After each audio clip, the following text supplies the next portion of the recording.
50.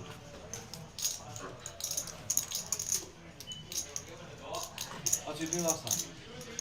I won like 1K. Only one. Nothing too exciting happened this stream. Might have been on the stream They before, just, like, once or murdered twice 3 before. people. I've not seen him in a while, but it's great to have him here. Very exciting player. Go ahead.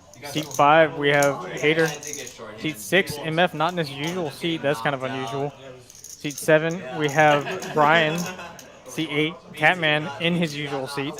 And seat 9, Juicy. What a great lineup for this game. Have you seen Brian on the stream before? Because I've not. He has played on the stream before. It has been a while. Okay.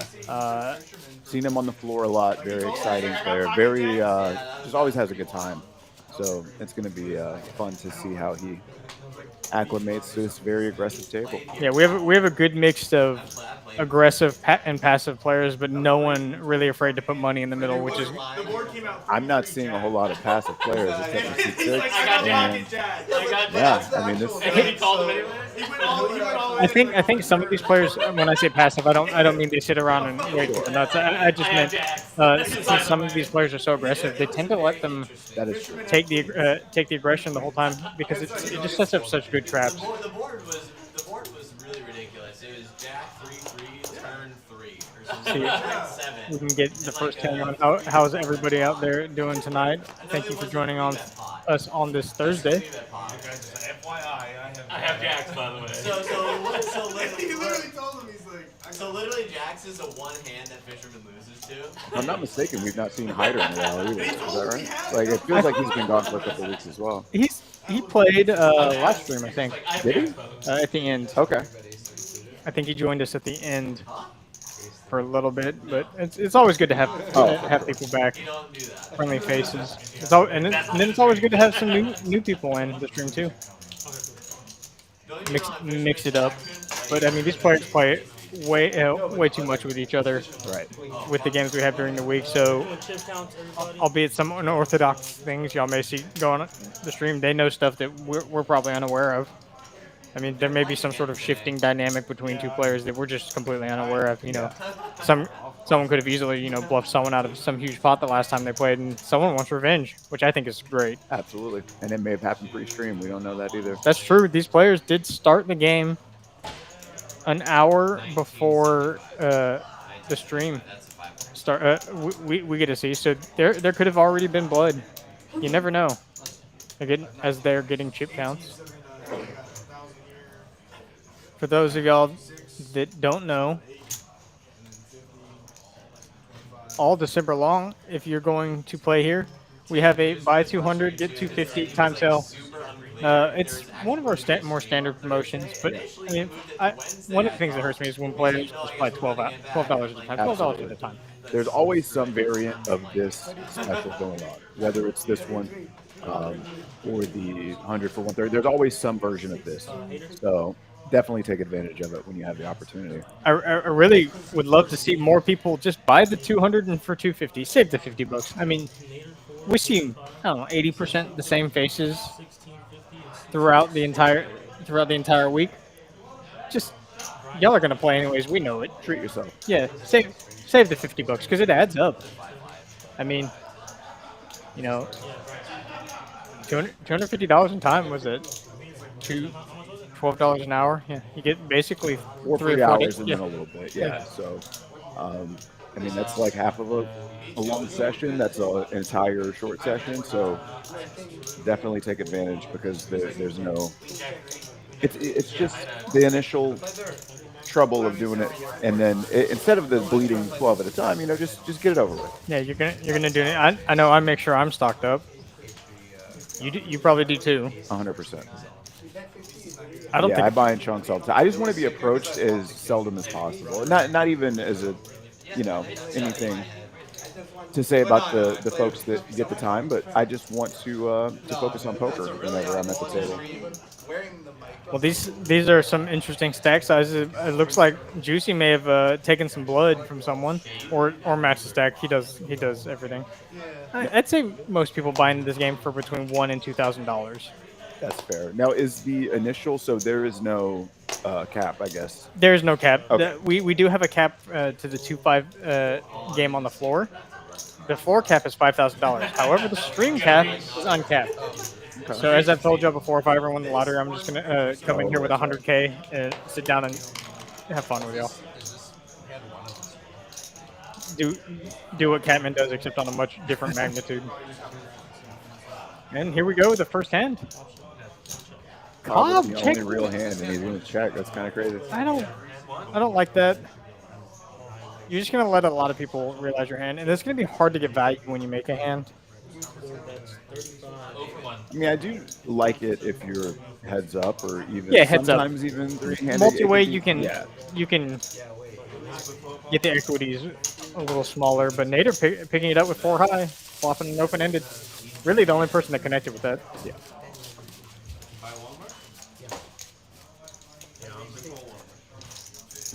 Who I know you play with a lot of these gentlemen, and you played this, not necessarily the stream game. It's probably been just as long for you as it has been for me.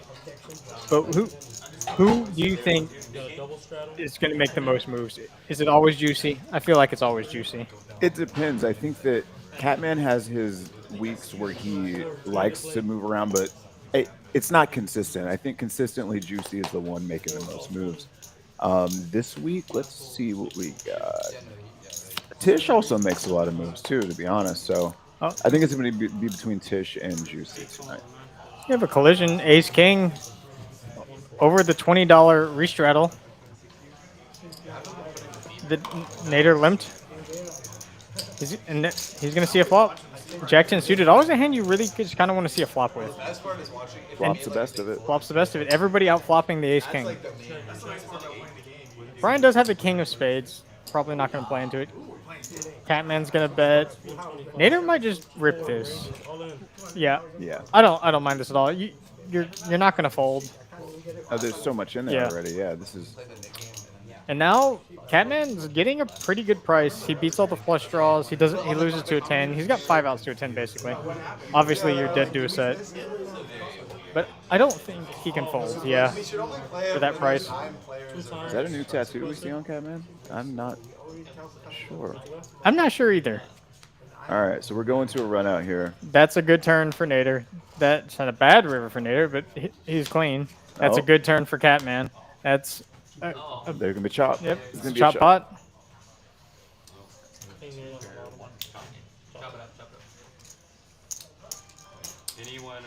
How do you feel about running it twice in a pot that is like, I don't want to say small, but in relation to the size of this game? So, in relation to the size of the game, I'm actually a pretty big supporter of running it once. Yeah. In general, I'm just a supporter of running it once. The times I want to run it twice are really to cut variance. You know, if you're going to consistently get 200 or 300 big blinds in with Ace King versus Queens, sure you can run it twice. Yeah. But if the hands are going to play out like normal, like this, where you're going to see a flop and stuff, the pots would have to hit extremely big, extremely fast, and I think these are all good players, so it's not going to get out of control. You're not going to have a 10,000 big blind pot played in a single raise pot on a 10-8. We got some new stats coming up. I've never seen that stat tracker before. I wish they'd tell me stuff. They don't tell me anything. But you have to die. And then the mid game's on too. Always love to see it. Yeah, you always love to see it. I think as the game has kind of evolved and people kind of finally understood the mid game, less people are going after it with the random dookie hands. You don't see the Jack 3 offsuit going bananas unless they're two really aggressive players that are heads up. Sure. Like if you see Catman and Juicy heads up in the net game, they're gonna try and fight because they'd rather lose $1,000 than lose the net game. Ooh, we got a lot of real hands here. I like Cobb's 3-bet, and let's see how Austin chooses to play this. Definitely not gonna fold this. I don't see him. Yeah, I don't see him not 4-betting this. That's a big sizing too. That may just end it. I think with the knit game coming into play, this is that's a product of this. The knit game just started. I don't think it's 675 if they hadn't started the knit game. I think it's closer to 450. I could be wrong about that, but I do think that sizing up when you're in the game with your value along with your semi bluffs is something that you should do. You're gonna call Like I'll be honest. just make it harder for people to continue, harder for people to play against you, and then when they do play against you, when you have it, you get more money. the tricky part about that spot though is he made it 675. I think at the time he was sitting on about 2,000. If anybody plays back at you or just calls, you've created kind of a tough spot for yourself. He's in Austin's mind, and I do this. I think this about a lot. When I 4-bet, I've already decided whether or not I'm folding or calling a jam. And I'm pretty sure Austin had already made up his mind. It's not even about a jam there. It's if he gets Oh, if he flatted gets and called, misses you the can still flop. Yeah. you can still play. Okay. It's always interesting. I think those are the 3 and 4-bet pots are way more interesting than the single raise pots because the ranges get more narrow. So now you get to tell your story as whatever way you want. I mean, the stories are much more believable in these because everybody sees a flop. Limp pot, you don't see that very often in this game.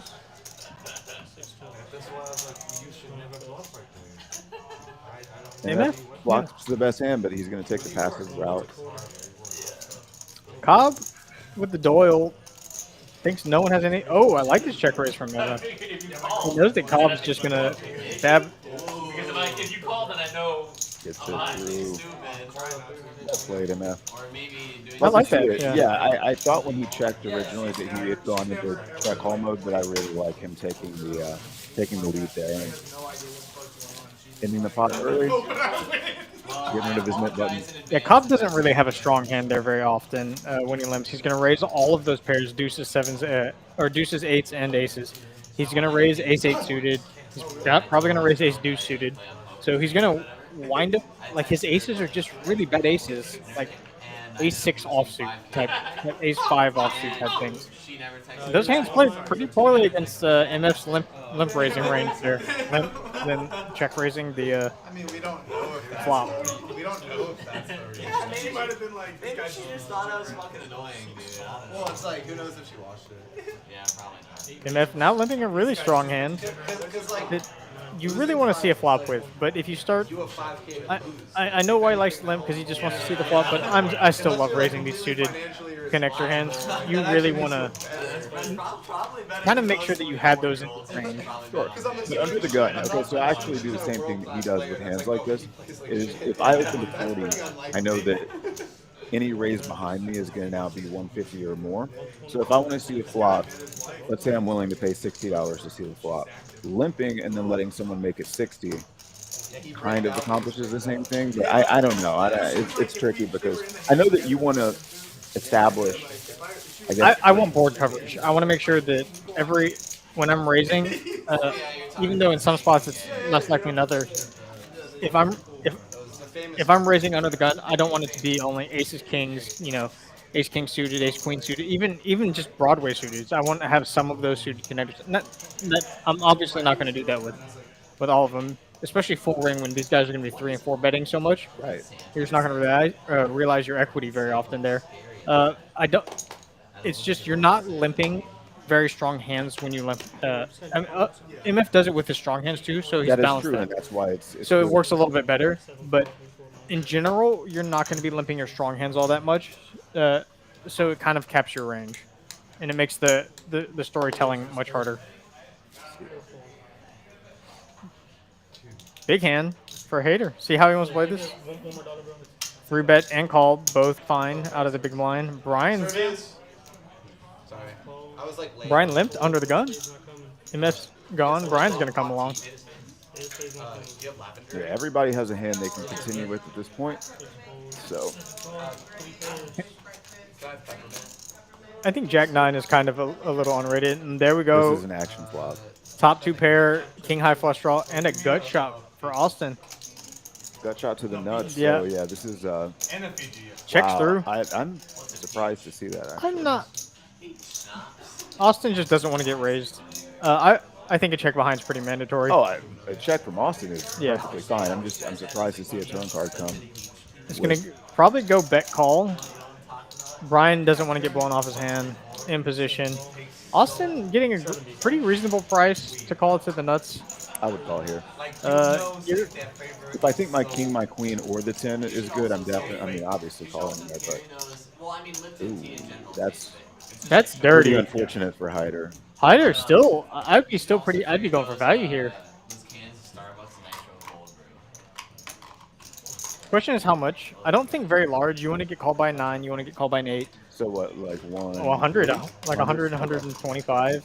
It's like caffeine, but like not monster. Red That's Bull. half over, half pot. Kind of gets in the range where people are kind of only calling better. Yeah, but, you know, Brian just putting in the call with trips. I'm surprised to see that also. So what do you think the threshold is there? So there was 300. Let's say it was 312 in the middle. If you want to get called light, I want to get called by. by I want to get called by a 9. I want to get called by an 8. And if I'm bluffing, let's say I have like a jack high or not a queen high miss flush draw, and I want king high to fold. King high is gonna fold. Like a king high flush draw is gonna fold anyways to any bet realistically. So it's about getting thin value. If you're gonna bluff, you can try and get a bluff through for a little bit cheaper, because I mean, the way that players have played that hand, no one really has a super strong hand. And I was surprised Brian didn't go for the raise. I think it's a great spot to go for a thin value raise, because when you get popped back, it's only a stronger hand, and you can get called by so many worse hands. Sure. Like It- probably Hater's the one that he had. specifically his hand, or if Hater had ace jack, king jack. Those hands are going to be so hard to release. Yeah, I'm surprised to see him not raise it there either. It's Brian's okay, usually a pretty aggressive player when he has a strong hand, and he's also willing to put the money in with a lot of hands that are weaker on the flop if he thinks he has the best hand. Like, he's not afraid. So maybe he's just trying to get a feel for the table. That could be true too, and it's never wrong to just call. Of course. I mean, he won the pot, so it's perfectly fine. I think you got just too much. Like, if he had had a worse kicker, like let's say 6, I don't remember if the 7 was on the board, but if he had 6, 7, maybe I lean more towards call there. But with king 6, I think even if Hyder did have a 6, you've just got so much. I don't think, I don't think he has ever has any a 6. You have the 6 with the flush draw, but clashing early. No one's in the first couple of hands. No one's really getting out of line, which is a good sign. All of these players are very capable. Catman stuck early.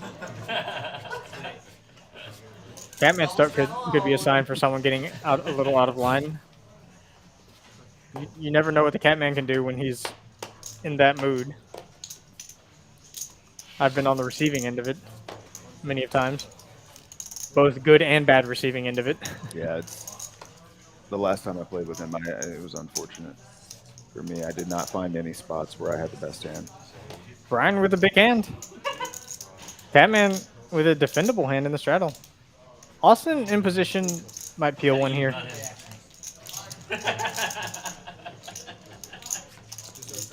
In these games, position just is so much more important than a lot of the other games. And now we got a flop. Yeah, this is a great flop. Top pair, good kicker versus open-ended. Catman got nothing.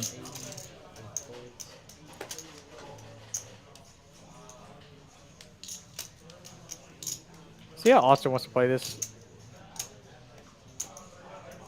From what I've seen from him in the past, he likes to be aggressive. So, but I think a call is right here. Yeah, this is great.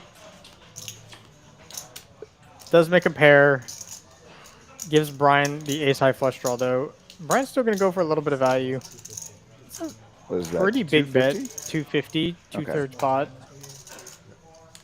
Austin picking up a pair doesn't really change. His outs are... Now he's just dead to a flush. But his outs against the big hands, ace-king, ace-queen, basically remain the same. And a clean run out for Brian. I think he's done getting value here. Check call mode at this point. Yeah, yes, it sucks if Austin checks back an ace, but Austin just limped pre-flop, so I don't think he has an ace very But often. you also give him the option to Bluff. Yeah, Which is, in this game, I'm just a big supporter of giving people more opportunities to bluff. since everybody is perfectly capable of bluffing. Sure. I know a lot of players in the smaller games just don't want to miss value, but in some of these games, you just got to let people In bluff. some of these games, in this game specifically, in this spot specifically, you're missing value by betting because you're not. Yeah, you're. I just don't think Austin has a weak ace. Unless he decides he wants to just. This would be a sick would be raise. wild. This would be absolutely sick if he turned his hand into a bluff. He calls. Austin calls. Then this All right. Well, called it all wrong, of our all of our commentary was wrong.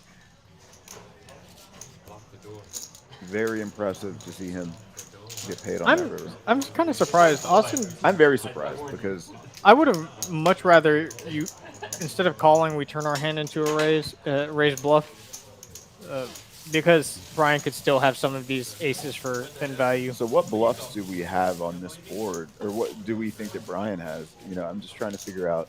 I don't know. Yeah. It'd be very hard to construct it. If Brian's thin valuing ace queen, then I think he's got way more value than bluffs. I mean, he'd have to have like king queen with a king of clubs or king queen with a queen of clubs, and I don't think he's gonna bluff with those that often. That's fair. But then again, I also don't know how much Austin has played with Brian, so that may play That's into it true, a little bit. Austin loves to get in the mix, and this is actually good to see because we could find a spot later in the stream where he heroes and is right. You know, like that's it's great to have a few players at the table that are capable of that. I find the hero calls are always more impressive than the hero folds. Just because it's just so hard. I think it's so much harder. Well, I don't know actually. Now that I think about this in my head, some hero folds. I've seen some big hero folds on this. They were right. I've seen players fold top full house to quads. Well, the difference there is that when you make a hero fold, you're usually not folding it face up, so the rest of the table doesn't get to see. When you make a hero call, Yeah, everyone gets to see. everyone gets to It's free see, and it's- advertising. Yes. I'm calling this light. Hater.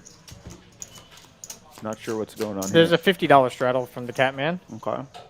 Jack high versus Jack high. This is going to be who wants it most.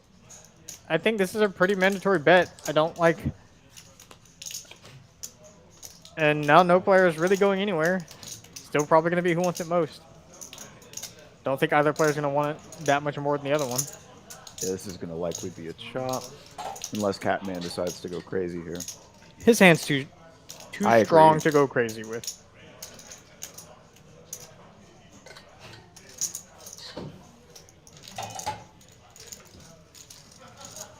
An 8 would be an interesting card. No, that's not interesting. It's just going to get checked through. Chop, chop. Or bet call. Okay, there we go. Jack high just... I think it's a mandatory c-bet. Our hand just doesn't do anything on the flop. I'd rather fold out king highs So are you c-betting on that flop? with pretty much everything. Really? Okay. I don't care if I have quads. I'm going to c-bet the flop. Okay. I think there's a fine line between checking like hands like quads, top full house, and like betting for value. I'm not gonna go super deep into my analysis on stuff like that but like it's a single raise pot. Let's say he did flop quads. He thought it was Jack. For you to make any money off that, it's gonna be really hard. Like you're hoping he has a pair in his hand, he hits, and he hits a full house on the turn. Well, what if he has a flush draw and he called that anyways, and he makes because now you have a bigger pot. He was already in for 30. And then he's thinking there's no way he Oh, would bet the 120 flop. can get Yeah. dinner, a lot of stuff you can do. Whole table, nobody That'd be dinner great. McDonald's. Ever not to tell.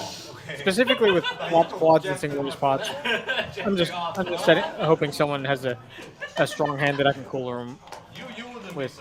It's just so hard when You go 25% pot. Like what? No, I do what I'd normally see bet. 30% pot, Okay. 40% pot. Cobb with a suited ace.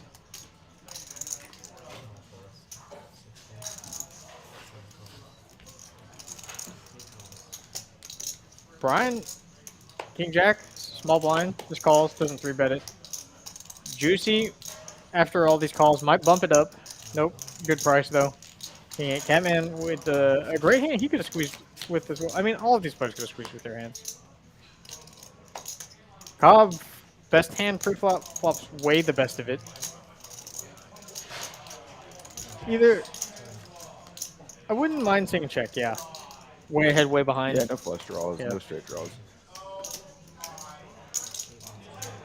Catman with his gut shot taking the betting initiative. Juicy's thinking about making a move. Decides against it. Cobb going nowhere. Don't really want to lose your customers. Don't want to over-rep our hands. And clean run out for him. See if Catman's going to bluff at this. I'm curious what his sizing here is. Oh, it's very large.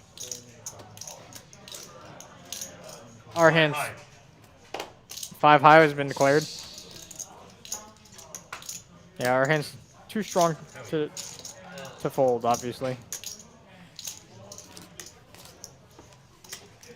I like the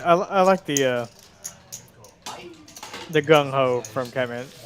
Yeah. You got 5 high. If there was an unexpected yellow bird in there, I would have thought. You're gonna announce it emphatically. Just always be sure, you know what I mean? It's an interesting spot because Snap call. if he's bluffing there with 5 high, it's not a spot you need to overbet. You don't, because Cobb could easily have kings, queens, He was sober and stuff. kings, queens, jacks, tens. All of those hands would check flop, call turn. You just get away with the pot Do size. you think all those hands just call pre-flop though? He just kind of says Cobb was a pre-flop raiser. Oh, he was okay. I was saying Cobb's hands that just check flop, call I see. turn. kind of quietly says all So you don't have to go extremely big. reach for the thing. I like the sizing. Flicks in the call, thinking it Good was sizing. Whatever the chip was, like a 25 chip. And the dude just had top. Cobb's talking about getting bamboozled by someone who's, Just like, fuck it. you know, thrown in My friend was just a different color chip, you know, like, and had it kind of disguised. Oh no, it was all that has kosher, happened to you me know? a few times actually. Just like, you gotta know what the bet You is. gotta confirm with the dealer. Yeah, I just always I'll never confirm. make Like, that mistake. I like to ask, you know, make sure, yeah, players, everyone listening, just, before you make your decision, just confirm what the stack sizes are of everybody, what the bet is, Yeah. because, like, you may not be, the dude may be holding his, you know, $500, $1,000 chips in his hand, and you may not see them because he's just fiddling with them, because a lot of people, you know, everybody chip shuffles, everybody Yeah, fidgets. it's not intentional. Yeah. Sometimes they're just yeah, they can just be without trying to concealing. So just double check. Make sure you don't get blasted, because the last time I got blasted was for an extra $500. Not fun. Well, I would have folded had I known. A dude said all in for 900, and I thought it was 400. My hand was a snap call for 400, and is a snap fold for 900. I was not happy. Turns out that extra 100% does matter. Yes, it does. Brian, the best hand pre-flop, flops away the best of it. Haters, I like this side of Hater. I haven't seen him like this before, really going after it. See how Brian wants to play this? They're mega deep. This is a very small bet. We're in position. I really don't want to reopen the pot. And if we call, we can bet the turn and take away the hand if unfavorable. I mean, Brian's just got this board locked. Are there any board situations where you want to be raising your flush draws on the flop? I tend to do it more out of position than in position. In position, I'll do it multi-way sometimes. It really depends on what my goal in the hand is trying to do. Like here, raising a flush draw is really just going to get the money in bad versus Hater's made hands. And you want to keep his bluffs in when you do make your hand. Like now, you've made a flush. Hater's got an open and a straight draw, but just jack high. The only way you can get more money is if he does exactly this. And I don't want to see a raise here from Brian. No. It is natural though to want to guard against the, you know, the dry Aces, guy. kings, yeah, with a club, but I mean, especially versus such a small bet, I'm just gonna let him hang himself. He makes it 500 though, Haters, and I think this is done. yeah. This story has been written. His hand looks exactly like what it is. A stronger hand than jack. Oh, my goodness. Hater's gonna call a 3 or an 8 would be This disastrous. is definitely a different hider than I'm used to seeing. So that's actually an interesting card. If he wants to, okay. It looks like there was a card misread error, and Hater did have the 7 of clubs. Oh, he did. He did. That makes a little bit more sense. But So to have the open ender with the open ender straight flush draw. I mean, again, calling 500. I'm a not spot you used can to just seeing. let it Yeah, go. I'm not used to seeing Hater. I wonder if he had 7s with the 7 of clubs, and that was the card misread error. That would make more sense. That would make a lot more sense. And you can definitely, because if you any pair there with additional equity is a much better spot than jack high with. It's always hard to fold an open into straight flush draw. You're like, well, I have 2 outs.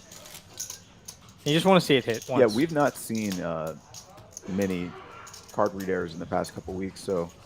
Yeah, they've been good about it. Yeah. They've been good about it. 7s makes a lot more sense than the jack 7 off for the way Hater played the hand.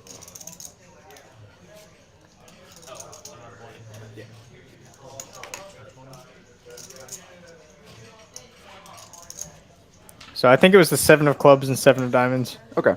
Much better. Good thing, Hater, you're not getting 2 out of line. Although the jack 3 might have been.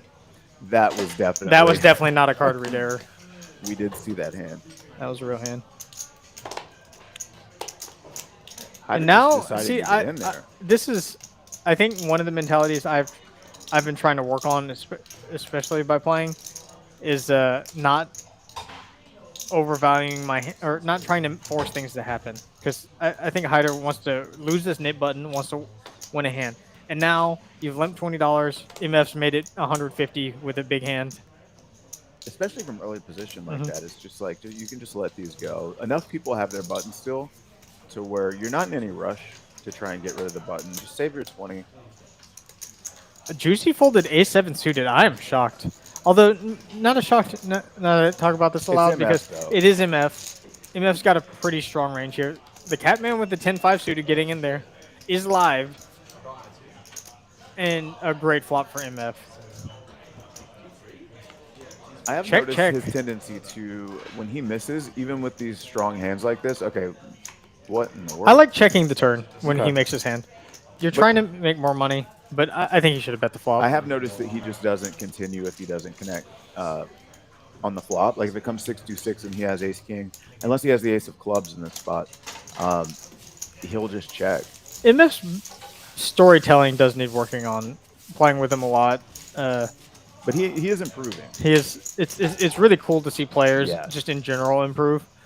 I mean, when we first started playing, you know, a year and a half ago, MF had none of it. He wouldn't bluff. He might as well have his cards faced. Yeah, you could bluff him off of every hand, every big hand he had. If he flopped a set and a straight and a flush came in, didn't matter. You could have had paper napkins. You could have bluffed him. But now he's figuring out that, you know, whether or not people's stories make sense. Right. He's also now put a lot of different sort of plays into his playbook, Yeah, which is saw great. Him snap and all in from HV a few weeks Oh ago. yeah, with middle pair. HV was so mad. Yeah, but I was just happy to see that he has incorporated that into his game because Raise call off, yeah, knowing that HV is just super light there so often. Yeah. Now we have 4s versus ace 4 suited versus 8-7 suited. Cobb in the small blind. This is a lot of poker players advocate in the small blind for a 3-bet or fold strategy, but you'll notice in a lot of our games the small blind ends up getting called a lot. And now, what is the thought process behind raising if you're in the small blind? Because you're going to be out of position. you're going to be out of position in every hand you play. You'd rather play the hand with the betting lead, and in a smaller field. Interesting flop here. Top pair versus bottom 2. We've seen Austin's. Cobb and Austin are going nowhere on this flop. Austin's flop top pair. He may lead out, so it doesn't check through. There we go. I'm curious to see how Cobb wants to play this. As a check raise or a check call, then smash the turn. I think he was being out of position after the turn comes out. Don't you think you would want to raise here? With Austin's stack size, you can kind of do both. You can call and then just blast the turn. Because there are so many cards that kill your action, but there are also so many safe cards. That's the safest it gets, yeah. And this will be a check raise all in. I think Austin's going to end up betting here. And I don't mind Austin's bet. There's a ton of hands. He just jams, huh? No, I think it's 300 or something like that. All in. Yeah. Okay. I think there are a ton of hands here that you need to protect from. You know, 9-10, 6-5, spades, specifically spades. Obviously, you're losing to worse queens. Yeah. I like the way Cobb played this hand. He just let Austin commit so much more money to the pot. Yeah, and Austin puts the rest of the money in. No thought. Snap calls. So looking a 5 or a 3. Yeah. They're gonna go twice.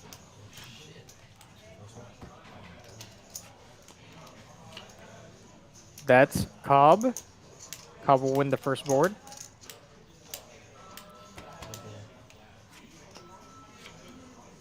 That's Cobb too, for sure.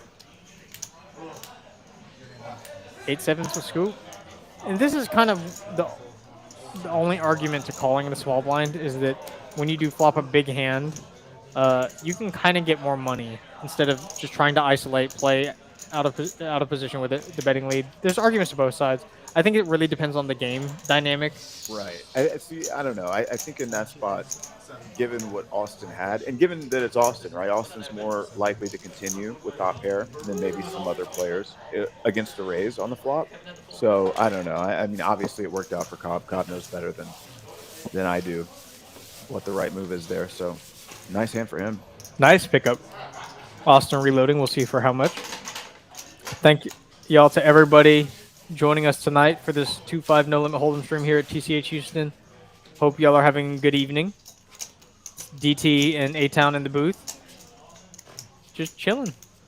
This is a great game. Great lineup for y'all. Plenty of action. It's only been 13 hands in, and we've seen plenty of action. Yes. I feel like that's only the start. I do hope that it goes better than my last stream that I commentated where no one got dealt aces. And that's the thing. It's just like it's sort of dependent on the cards need to cooperate, but we have the right lineup for if the cards do cooperate, they will. Oh, if the cards don't cooperate, these guys will make something happen. They'll just force it, yeah. Brian, Brian with aces. Let's see if anyone wants to. This is sort of like the NFL, like when they're about to kick a field goal, the announcer will say, "This guy hasn't missed a field goal in 3 years," and then you already know he's going to miss the field goal. So, Tish, like, oh no! This is 3-bet to 200, call 200, and with Brian with aces. Let's see how he wants to play this. Tish is gonna 3-bet a wide range of hands here from the small blind. You've got a 4-bet here. I think so. The problem is I want all of Austin's stacks too. Austin's stack too, and I love Brian's decision to just call. Oh no, he. It seems like yeah. I think it seems like a 4-bet is in order here against 2 other players. I want to keep Austin in the hand. I don't ever want him to fold. That's really my thought process with this, as I think Tish is going to be folding pretty frequently to our 4-bet, and only continuing with the tip top of his range. Like obviously King Queen is just. Whoop. But I just don't want Austin to fold. Well, Austin didn't fold. Yeah, well, Austin didn't fold. And aces for Brian, I kind of wished this into existence. They're going to go twice. Aces versus 10s. Austin really needing a 10. That's not going to do it on the first board. Let's have some backdoor straight possibilities here. It does help to have a little. Oh, wow. A dirty 10 on the turn. And not even a spade for Brian. Yeah. So this is going to be, yep. Full house for Austin. I think that one's you has been declared. I think so. Only 110 left in the deck. We didn't see it folded out. I didn't see it folded. And Oh my god. I thought it was gonna be a sweat. 1 out. 110 in the deck. Austin's drawing to it. No, not gonna do it. I didn't fold the 10. Did anyone? Interestingly enough, Tish would have won the second board. Yeah. But given his stat, Oh, he stat can't. size, he can't. King Queen. Once someone shows King Queen's always a great 3-betting hand, but once someone shows aggression and you're out of position, or even more aggression, it shrivels up so fast. So Austin and Brian gonna chop up Tish's $200. So coming away with a win. Now your suggestion to this flat with the aces pre-flop again, I know this is similar to another spot that came up earlier, but is it different if you are in early position post flop? Given that you have position, Having position is the only reason I would do it. okay, okay, Having position, I want to keep all the customers involved. I think Tish is a good enough player that he's going to be 3-betting extremely wide, so I'm okay with that. I think he's going to fold a large portion of that range to 4-bet anyways. But the way Austin's stack is, I want to make sure he sees a flop. If he has ace queen, ace jack, king queen or something, I want him to flop a pair. I don't want him to fold because I think some of those hands are going to fold. Obviously, tens is not going to fold once the way that tens is just too strong of a hand to fold. sure. Brian with ace king now. Heater. See if he can get some action on this. Catman just going to call. No 7 deuce. I've actually seen 7 deuce a lot, and there's no 7 deuce game on. Yeah, I've seen it at least 3 times tonight for sure. Austin with a playable hand on.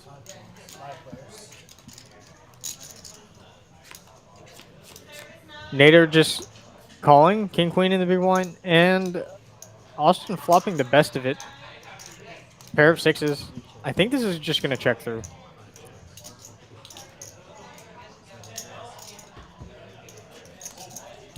Yeah, action checks through. Austin now turning 2 pair. 2 different straights get there. 4-5 and 8-9. Still strong enough hand to probably bet when no one shows any interest on the flop. You're going to bet this for value, and if you see any sort of resistance, then you can kind of make your decision. Mike, I'm going to add on to Hater with just a gut shot to a 5, not even a clean one. With 8-9 already being there, I'm a big fan of not drawing to hands that when a different nuts is already there. Probably lose out on a little bit of money. Gets looked up by ace high. Well, I think that this came up with me earlier today. If a heart comes, I think his intention is to just blast because he has the ace of hearts. I think realistically he could rip both spades and hearts. And Austin just rips it. I was just kidding. My bad. You got me. Right? I don't think if a heart peels off it would have worked. Oh, I don't think it would have worked either, but I think that was his plan. I do agree with you. It's always good to have some sort of other plan with your hand when you're calling with just ace king high. Yesterday, a dude like lost into me on the river. It's like PLL. I had the nuts, so I like potted it. Good pickup by Austin. He just like looks at me. He's like Chipping back up after that disaster versus Cobb. I was joking. He just like folds. He just like folds. And like just to be nice, I like showed him. Hard to make pair. Sometimes you can. It's really hard to make 2 pair. I don't know. We play this game so much that we're kind of used to, making strong hands. I guess I don't know about you, but like I just feel like. Well, I played for 26 minutes today and made 5 hands out of 5. So it's just one of those things where sometimes the expectation is I'm going to sit here for hours and I'm going to make 2 strong hands, and sometimes you just. While you were, since I was sitting directly to your left, while you were making those strong hands, I was looking at ace deuce, not 8 deuce offsuit, 7-3 offsuit, jack 3 out. Those were the hands I was getting. So I mean, it's not hard for me to fold that. But. Yeah, aggression is really going to appeal, especially against passive players. 30. Computer hand in the mug. Yeah, everybody was trolling me when I told them before that I needed to go to the gym. I just only had 30 minutes. And You sat there and talked I for talked for 40 minutes. People came up and talked to me. Austin is, I hate to break it to you, but Austin's playing the 7 deuce game with himself. I'm proud. I am proud too. Nader with 2 9s, folding out the king queen.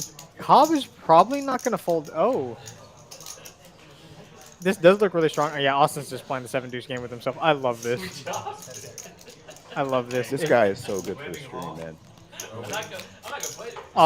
Austin deserves the best fan club. And flops a pair. And the set would have been flopped. And Cobb would have flopped middle set. And I think that now that he has a pair, like I don't see him slowing down at all. Now I see him slowing down. If you play the 7 deuce and you flop a pair, this is one of those traps where you're just like, well, I made it this far. This is a really good spot where if check 2, he could have just bombed it. He's going to put the money in. twice. Looking for a 7 or a deuce. 9's way out in front. What's going on? Hey, We were shoving no before the gamble, no stream. glory, right? We were shoving before the stream, and we're shoving even more off stream. That's not a 7 or a deuce. 9's Everyone's still It's the not a best 9 or a hand. 10 either, so he's not dead. Okay. I'd 80. Cobb, no one likes to hear it. You folded the best hand. We know. Actually, I'll tell you one person at this table who's notorious for telling you who he Oh, I folded. know. I know who it is. You 4-bet. MF will Yeah. let you know. Notorious. Straight. 9's will scoop it. Big pick, big double up for Nader. And Nader kind of in the same vein as MF in that when he shoves there on the flop, I think that like he's pretty much always got it. He's got something. Yes. You're right. But he did like string bet. He's got something. That's not what they said is 5 points. Oh yeah, no, increments of 5. Increments of 5 whites. So you had 5 points. Increments of 5 whites. I've always wanted to buy into one of these cash games and nothing but whites. But then technically, I've done that before actually. I came from a mixed game. And instead of coloring them up, I just left them. went to the 1-2 table with a bunch of whites, and then I lost like $180 in whites, and then they just had to sort it out themselves. There's this, you know the Brad Garrett, the actor? Yeah, of course. Okay, so Everybody there's loves Raymond guy. yeah, That's all there's a high stakes poker stream where he played 5. I believe it was 5-10 or 10-25. It might have been 10-25. And he bought in with all red chips. Bought in for 10K with all red chips. I love it. Got stacked in like the first 10 hands. I did that too last game. And the dealer Poor dealer, yeah. had to push all of those chips to the winner. It was just a pile of. I think it's great for the show, though, you know, just to, He spent all the time building that up into a tower and then just had to ship it off. And that's. I'm not rich enough to do that with red chips. I got to start with white chips. So I'll do those white chips. I actually think the cage is not allowing me to do that since I've already explained this before. But one day I want to. I have I'm all listened. in. I wonder how many white chips TCH actually has. that's a good question. I mean, A lot. the mix runs pretty regularly, so I know it has to be at least A lot. a pretty good amount. And Austin, Also just rips it with ace king. no reason not to. I don't even know why I had. Doesn't even know you're You want to flipping. once or twice? Once, twice. One time. One time. The Catman not looking at his cards in the straddle. Which means Calls. he's gonna I told you it's a flop a pair. Out flops ace king. Oh my god, give me a jack. Jack. I folded the jack. Jack right there. Jack. I'm good with a jack. Oh. Jack. Catman making the outs much fewer. Jack spades. Oh, Oh, Catman with the flush. Yep. with the flush. I've noticed that whenever Catman gets in these spots, I need to run it once with him. Yeah. Just because his hands are so bad. Yes. Flying hand's always. Hell yeah, let's go. Yeah, And that will be it for Austin. Always glad to have him on the stream. A great guy. And always has a smile on his face. Has some great stories that cannot repeat on stream. But You'll have to great. tell me later. Yeah. We are not moving. I can say this, that they involve him being a party boat captain. Did you Okay. draw for seats? Yeah. Not moving. It gives me an idea. Absolutely not. You gotta keep it firm. Thank you. As it is. running the room? I am now running the room. One thing. All right, we'll see if Well, he is anyone louder than Tim, so he must be in charge. is trying to take C3 now. Absolutely. I mean, if we didn't draw, then I guess it's fine. Let's get Robert Yeah, up. we did draw. Since you already said it before you asked about if we draw or not. How's Robert? Is there even a list? I wanted to draw because last stream when he flushed me, when I came, I was the second one. Hopefully we can get someone filling the seat. Between the 1 and the 5. And I chose wrong.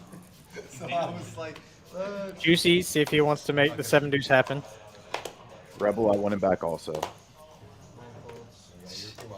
We miss Wes. He's better than our job. Better at our job than both of us. And just so much fun to work with. He's a great guy. it's okay, because Nader getting a little tricky now with 2 jacks. Probably the hand I hear players say they hate the most is jacks. I don't know why.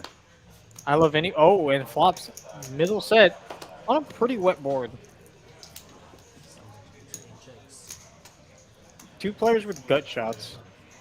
Brian with the naked ace of spades could make a move. Nader, I believe, check to Hater.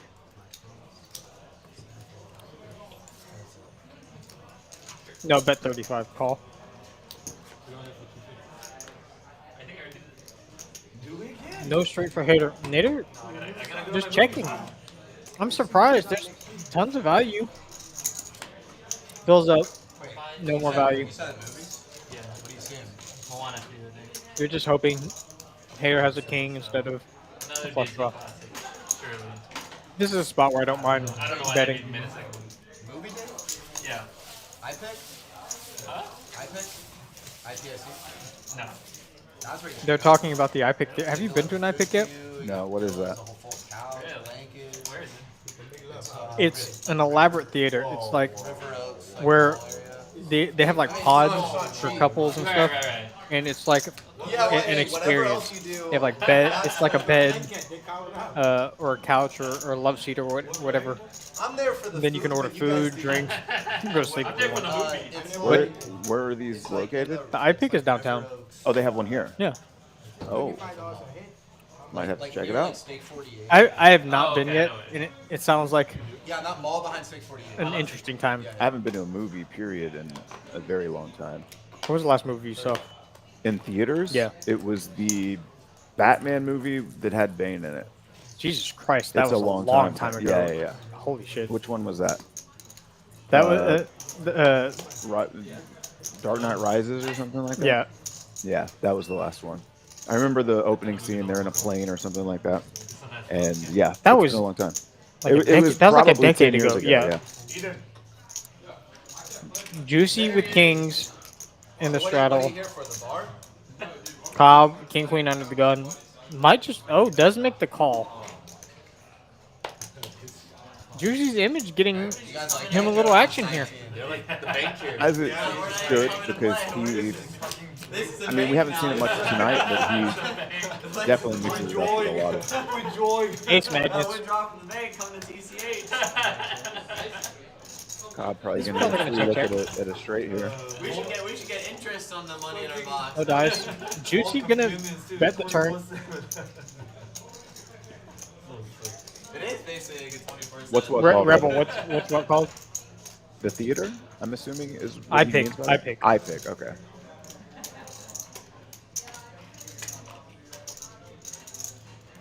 What does a ticket for something like that go for? Oh, $20. That's not bad at all. I'm sure the food isn't cheap, but Nah, but it's fun. Cobb bets when check 2 on the turn. Here's king high and focus and drinks. Juicy's not gonna relinquish his kings yet. No straight for Cobb. It's gonna be really hard to get this through, Juicy. You're repping extremely thin as Cobb. If after checking flop and betting turn, you're really repping ace 4 suited. Pocket 4s. That's pretty much it. Dark Knight was the one with Heath Ledger, I believe. I saw that one as well, but I think we're talking about Dark Knight Rises. Yeah, the one that came after that. Let's see what Google says. It must have been 2011, maybe 2012. Dark Knight Rises is 2012. Yeah, it sounds about right. So 12 years ago was the last time A-Town saw a movie in theaters. Check, check. Oh, that's Cobb not just fair. gives up. Does realize that his bluff was not going to Check get through. because Juicy's such a sicko. I was like, well, I can still beat his like random bullshit. I don't think King Queen High, when Juicy's the 3-better, After I saw him check politician, picking I flop was and check sick, calling baby. actually has any showdown. I think Juicy's going to have a ton of pairs. King Queen's Jacks. You're going to have a 10. Because Tish can take it. That's why. I just don't think King Queen has any showdown value. I'm not saying I would bluff at it. Right. Can't get every bluff through when you show up with the one bluff you have in a score. Yeah, I picked some movie theater. IPIC. Maybe get them to sponsor us. Free tickets. Alright, this will be the hand. If you any of y'all have hookups, we're looking for a stream sponsor. There she is. Dealer change going from Mike to Jessica. last hand in Mike's deal. You were going to? Juicy, you have the nip button or have you already lost it? You had it. You just lost it. He just lost it. That makes me feel better about time. No, I had to call free fall. I didn't have to bluff. No. You were supposed to didn't bluff have more to on bluff the river her. because he had the nip button. Players arguing whether or not he should be bluffing. A lot of people would be scared of the ace, but if I saw his hand face up, I would not try bluffing him off that after I check flop. Yeah. Would you feel comfortable? I agree, taking Cobb. ace for I would not try him bluffing him off his hand. I don't think King High has any showdown value, but I also don't think there's any merit to bluffing at the hand. I just think he's calling with everything. Can't defend this. Oh, yeah. 7-5, not gonna cut it. Queen 4, gonna get rid of Hyder's nip button. Towards 50. I wonder who still has a nip button left. That may conclude it. Definitely not Catman. Definitely not MF. We don't have the graphic anymore. I think that concludes it. I wonder if Tish lost it. Let me get there, man. Tish Yeah, I hasn't haven't won a seen hand. I Tish think win a Tish. hand. I think Tish lost it. As we have our dealer change, be back in a short second. For the first time ever, the Poker Atlas Tour is coming to TCH Social Austin, December 3rd through 16th. 15 different tournaments, including the $250,000 stocking stuffer and the $500,000 title event. For full details, structures, and satellite information, visit the Poker Atlas app or texascardhouse.com.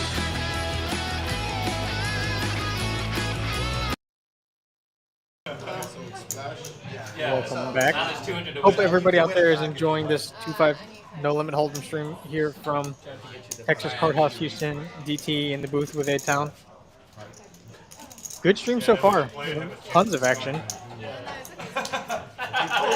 Oh, I know I was paying. Jessica deals the heat. Do you personally believe in dealers dealing the thunder versus You know, dealers? It's hard to really say. There are a couple dealers like this. Helen Oh, Helen always- brings the thunder. Yeah. There's- flop first, and then and we it's go in. undeniable. So Let's see the flop first. yeah, I'm and then not deal really a hand. superstitious guy. I'm not really one of those this dealer's here and I always run bad when that dealer's here kind of guy. But I just know that when Helen is around, it just And then action you get follows. nothing. Yeah, I've noticed that too. Hopefully we get Helen next time for y'all. And then we deal the hand. Tons of action. How we She does mostly do overnight You know who? now, Yeah. so Who is stuck? When she shows up for the stream is normally the tail end of it. The game would be like 0 EV. It would just be best to jam. Yeah, I believe Tish lost the That'd game. actually be a really stupid game, but I think it'd be better if you okay. No, This no, is so indeed you the splash give pot for the yourself game. one card, Tish was the loser. you see the flop, Nader and then you start betting. in the straddle. No, That'd yeah, be a little bit better. no, limping 10. Hater limping the 5 deuce. Probably a little speculative. Cobb not gonna let this limp through. I like the sizing. Close to pot. uh-oh. Tish is gonna rip it. This should just get no. called. Yeah, this spot exactly came up. One time, Juicy did the same thing. He had the hand Cobb has, and I looked down at ace queen of diamonds, and it just felt like any of his super strong hands he wouldn't be jamming. Now this wasn't a splash pot. This was just a hand that involved the nip button. So I think that you have to just. Oh, you just call. You shrug Yeah. your shoulders and It's a call. lot of money though, you know. So it's going to be a lot to think about. But I think ultimately you have to realize that he could be doing this with ace queen for sure. Oh, I think Tish could be doing this king queen suited. Of course, jack suited. but there are a lot of Yeah. hands in We're- between. You know, hands like pocket sevens. Yeah, you're flipping with yeah. So I wouldn't fault him if he does fold. Just given. I'd be content flipping with sevens. I think ace jack suited is too strong to fold, and ace jack offsuit's probably the cutoff. Yeah. Where I'd be folding. It's an interesting spot. It's going to be cool to see how he decides to play this. But Tish is just gonna. I also think Tish is gonna shove some of the wheel suiteds too, like ace 5, ace 4, ace 3 suited. Some of those. We're ahead of those. He's obviously gonna shove ace 10 suited. I think that's a slam dunk. I think if he's slamming ace 10 offsuit, he's slamming ace jack offsuit. but it's Cobb, so Cobb is one of the more thoughtful, more Yes. methodical players. So I think that Tish knows that and maybe can get this through a little bit more often. But I think Cobb is gonna. If my intuition is right, I just feel like he's gonna put the money in. I think he's going to come to the decision to put the money in too. With the splash pot, it's only 10 big blinds. Yeah. That's as simple as it is. Tish, had it been someone else, Tish is one of the more mathematically sound, methodical players. So he's gonna treat this like what it is. It's 10 big blinds. If this was MF, I think you probably pitch this. You can fold. I agree. I think. Sorry, guys. This is so borderline. Don't be sorry. This is a. These decisions don't come up very often. He Oh, lets and he it makes go. the fold. I think it's a good play by Tish, and I also think that, you really put hands like he had in one of the most brutal spots. If Like you said, it is ultimately 10 big blinds, but it's also still just ace jack. it comes down to whether or not he's willing to gamble. I think that's really the question at hand. Because if you're willing to gamble for 2K for 10 big blinds, then the answer is a call. And if you just think there are better spots, then you can fold. And I don't disagree with this fold. It's not what I would do. I just think in his mind, there are better spots. That's for sure what it is. There's better spots. He's been playing really well tonight. He's up. I don't know exactly what the number is, but he's up some amount. No need to risk On a so flip. much with with such a relatively medium hand.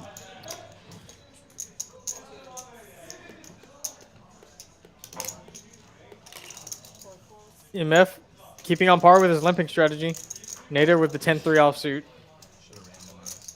Everybody's live in some way or another. No one's live. Ace Jack flops away the best hand. Once I did it on stream, I had tens and juicy jacks. Best hand got better. And I randomized. And because it's Catman, he's gonna bet, and it's also gonna be hard to believe that he's got you beat if you're MF. MF's going to see at least a turn. For sure. I do believe if the turn comes a banana, You love if that 6 were a heart, but this is going to be check bet fold. I think MF's going to release. depends on what the size is, because there's not much in the middle And right wait. now. Check. Oh And my MF gets there goodness. on the river and checks it again. Tim going to go for a lot of thin value here. Gets looked And up. he just calls, I don't mind the just call with diamonds coming in. of course, but It was a larger bet. I'm surprised to see the Catman check the turn and bet the river.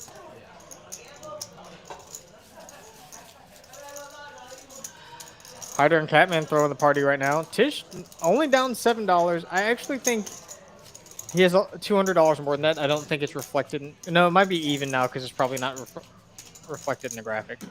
The 200. well, he got his 200 yeah, back. he does turn it back. So that's right. Yeah. And as we see, Cobb was up about 1.1 when he had to make that decision. So, like, look, you're risking all of your profit and then another $1,000. No I think hands that besides ace. I don't, what's- I don't think it's a bad fold at all. On what's very likely going to be a flip. Yeah. Of some way, it's going to be hard for you to have him dominated. Obviously, we saw that it was one scenario where he had But it's still very Tish, hard to have yeah. him dominated. ace 10. I think in Cobb's mind, he didn't think Tish would shove ace 10 offsuit. And if you don't think Tish is shoving ace 10 offsuit, if he's only shoving, like king queen suited, king jack suited, ace 10 suited, ace jack suited, any ace queen, any ace king, in any pair, you're just in not great shape. You're flipping with most of that. What's up, Giuseppe? Giuseppe, good to see you in the chat. How you doing this evening? That was How a about- weird hand that we just saw, actually. Did you see that? Juicy had a pair. Catman raised ace queen pre and everybody folded. I think Juicy's eating. Okay. Okay. That does weigh heavily into I don't know. I don't know about you, but if I'm eating, I'm heavily incentivized to just go back to eating. that's fair.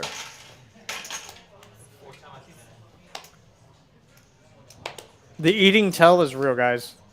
Ladies and gentlemen, the eating tell is real. If a person is eating a monster heap of food, and then all of a sudden they stop, and then 3-bet you, just fold your goddamn hand. That's a very interesting. Okay. I'm going to keep that in mind going forward. Think about it. I am thinking about it now, and it makes a lot of sense, but it's not something that I would have necessarily. High stakes, low mid stakes. Very big thing is the eating tell. Just like That's why I win. All right, we're gonna go 3 ways here. Everybody got. oh 9 in the window, but all spades. Catman with the only spade. Set for Tish. He's gonna go with the bet as the raiser. Hopefully, he just doesn't want aggression here. Really, this is does decide on a smaller bet. Really, just equity denial. Top pair spade, not gonna fold. Are we denying equity though when it's this small of a bet? Yes, you don't want to. You're denying equity versus a hand with like the 7-8 eight, offsuit. yeah, or something? with the eight Okay. of spades. That can't really continue. Catman gonna turn his hand into a bluff. Tish too much hand to fold at this juncture. Doesn't want to raise really, and I wonder if Catman's gonna turn his hand into a 3-barrel bluff. I mean, Now he's with got a double gutter. Yikes. May continue. I do think Tish is going to have the dry ace of spades a non-zero percentage chance at the time. Our hand has a ton of showdown value, but if we bet and get called, rivers are going to be very interesting.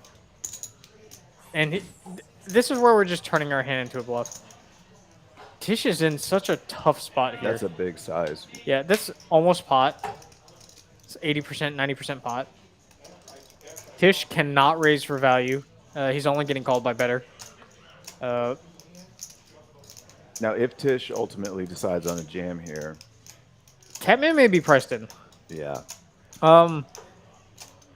It's not a great spot to be in with Catman because Tish is just going to show up with. it's awful. But I don't think Tish can jam. I think Catman's going to. Every flush Catman has cannot fold after betting this. So you have no fold equity. And if But you Catman's. can get him to put in the rest of the money with the worst hand. I don't think he has the worst hand often enough. I think. It's Catman though. Yeah, well, if he has queen, if he's doing this with Queen 10, he can sure as hell have Jack 10.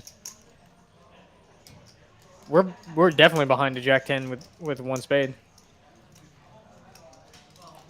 Tish is getting the right price to call, assuming he always gets everything if the board pairs versus a flush. But this is such a large bet. Catman's turned his hand into a bluff for sure. He's representing a flush. Tish is thinking all of these things over.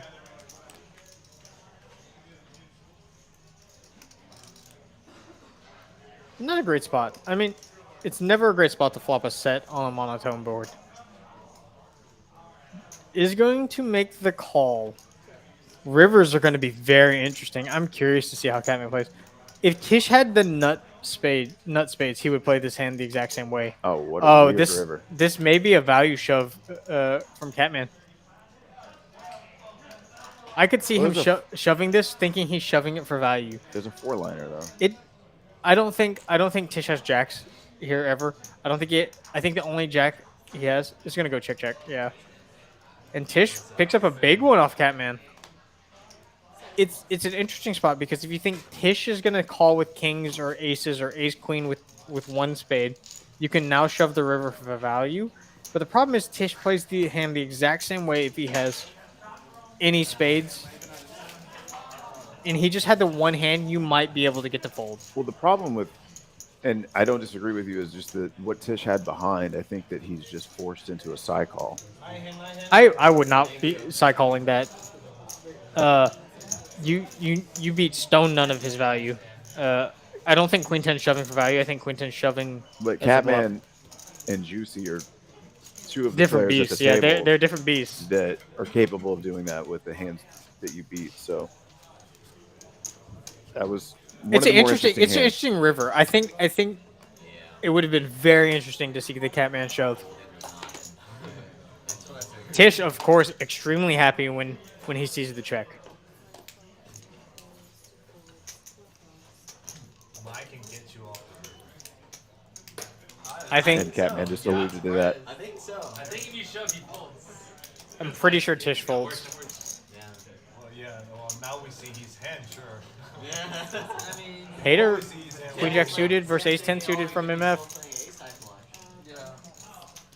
Like you could've- I do like the way Tish played the hand, because knowing he's well aware that he would play an ace high flush the exact same way. Call, in position, let Catman hang himself. Hater flopping top pair, good kicker. I'm surprised the aggressor letting this check through.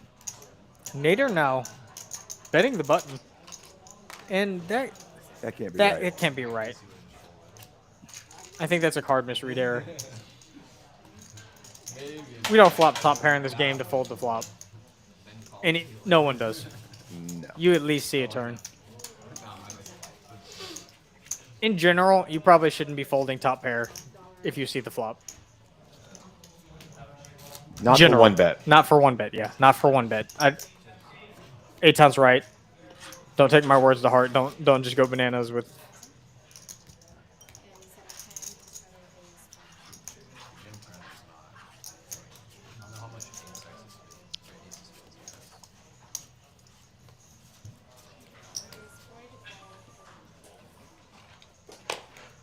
Catman adding on 2,000, it looks like.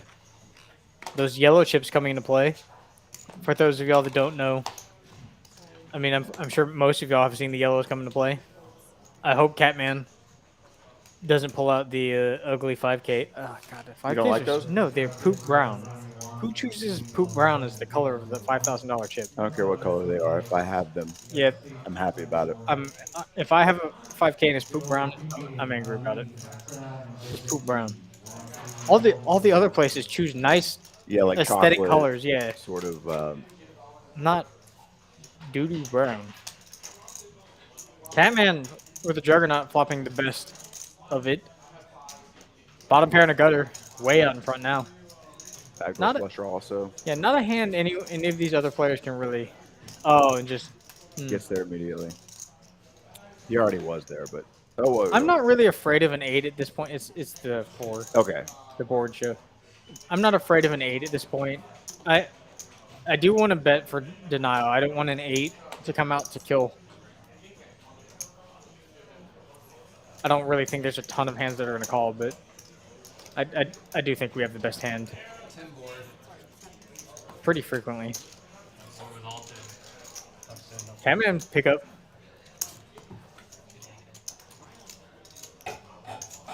Trying to chip back up after these last couple of hands.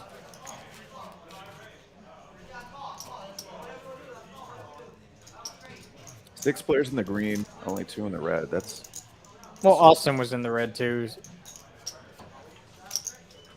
I like it when it's nice and balanced, when it's half and half, when 4 players are in the red and 4 players in the green, because then everyone's getting in the mix.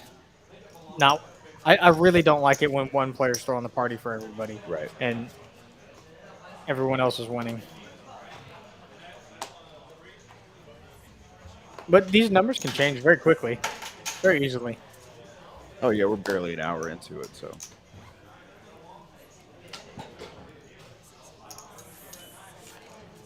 MF still with his Olympic strategy, still mixing it up. Good hands and bad hands. Versus MF limp, you look down at ace high in the straddle, you're just gonna see a flop. 7 in the window, gut shot for MF. I think I have the best hand here very often. MF probably gonna call one street.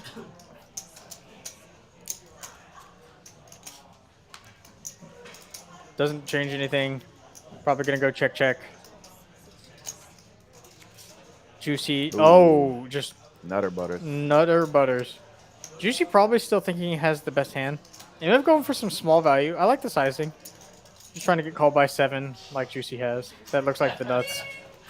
Big. Good pickup for MF. Big. Big. Juicy not going to see that 25 ever again tonight. That is locked up. I don't know about you, but there's no greater feeling than drilling a gut shot. Oh, it feels I mean, great. it feels great to hit Especially a flush. the offsuit, yeah, for Yeah. sure. But just a gut shot, just good old bonk. One of the greatest feelings in poker. Another Nick game. Right now. Do it. Let's do it. Woo! Tish, always a big advocate for the nit game, even though he's quite often. Yeah, he's usually one of the last guys. Yeah. I love that. Love that. Love it.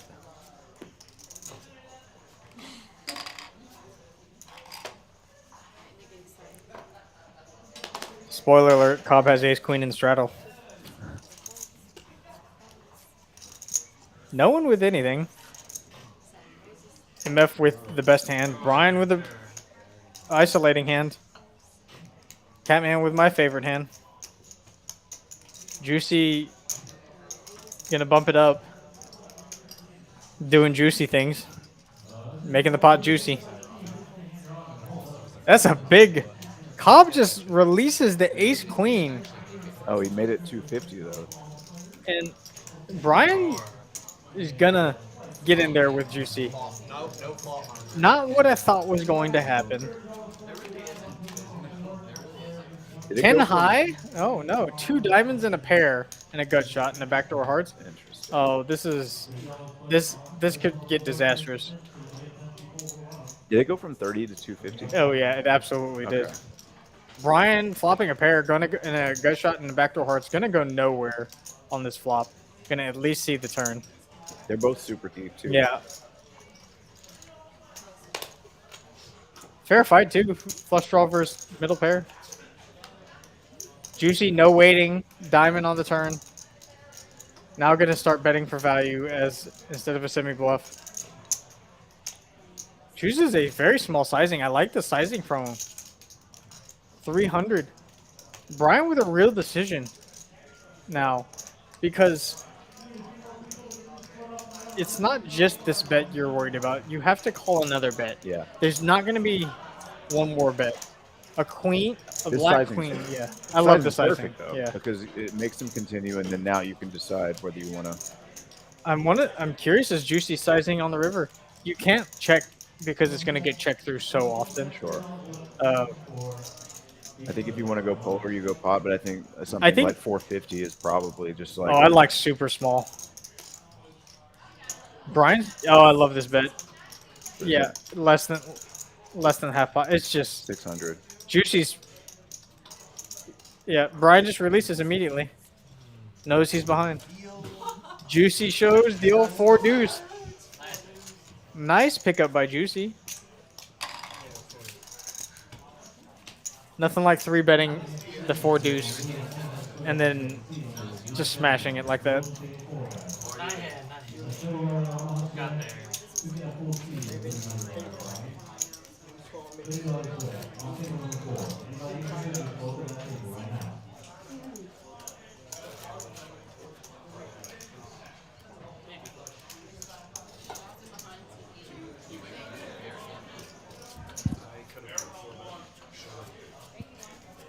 Juicy will be the first player to relinquish his nib button.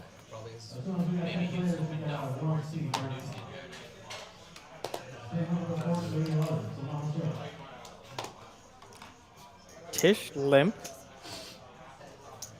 Very. Oh No, he was the straddle. There's the straddle. Okay. Hater raising. I really like Jack 9 suited. Brian in the mix. Catman in the mix. Juicy. Surprised to see him fold that hand. That's a Juicy premium. Cobb in the mix. Of course, Tish is going to be in the mix. Kind of anybody's game is going to be who flops best. Juicy would have flopped best. Ace high, way out in front. It's rare to see 5 players miss like this. I always find it interesting because then it comes down to who wants it most. Looks like Hyder's been That's firing a lot tonight. I like this. They've either got it or they don't. Yeah, it looks really strong because of how many people are in the hand. So if a pair calls you like 7s or 8s or something, you have equity against those, and you can just continue betting, and they're going to have a hard time calling you down. So good pickup by Hyder. Does not get rid of his nip button. oh, Oh, new player. Oh, he'll take a button. Player will take the nip button. Have I'm you not played? familiar with him. No. I'm trying to remember his name. The last time I played with him, he great player for the game. Okay. Not Shive. He's gonna fit right in. Not Shive gambling. He gave Catman one of the baddest beats Catman's had in a while. That's saying I something. think you always had a chance to get on the sub 10. He gave me a pretty bad beat the last time I played with him. How long ago was this? 2 weeks ago, when we were playing on the floor, I rivered top 2 pair, but he bet over pot, and the only hand that he's really representing is the nut straight. So he's either got the nut straight or air. So he's not value betting a worse 2 pair. And top 2 pair, it's just so hard to fold Sure. to a player who's willing to show up with air.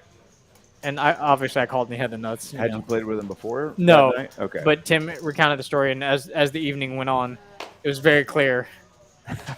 This man came to gamble. Y'all are in for a treat, chat. I did call him down egregiously light in a couple of hands for large amounts of money. Were you right? Oh, I was right both times. We're talking bottom pair light for 3 streets. Great player. Yibo is his name. He incredibly nice guy. Very good at poker. He just likes to gamble, and sometimes you just like to gamble. Well, that's how I would describe Catman also. Oh yeah. 2 players flopping bottom pair top kicker. Catman may bet this when he gets checked too. It's not really going to get much better for you than this flop. Juicy with Jack High gonna let that go. Yibo's out. Brian's probably in there for one more street. This is gonna be who wants it most. Action killing card. Check, check. No. Brian's gonna vet for value. Tim's gonna snap call. Same hand, chop it up. Same hand happens more often than people think. Yeah. With not pairs, obviously. The pair versus same pair versus same pair is always fun to watch go down. Like with the same kicker and everything? No, same pair. Same pocket pair. Same pocket pair. Interesting. Have you experienced that? Have you experienced that ever? I have for sure, but it's usually on the higher end. So it always comes out to it's like aces or kings, but it's nice to see like as 2 people have pocket 9s and the board is tricky. I've not found myself in that particular situation.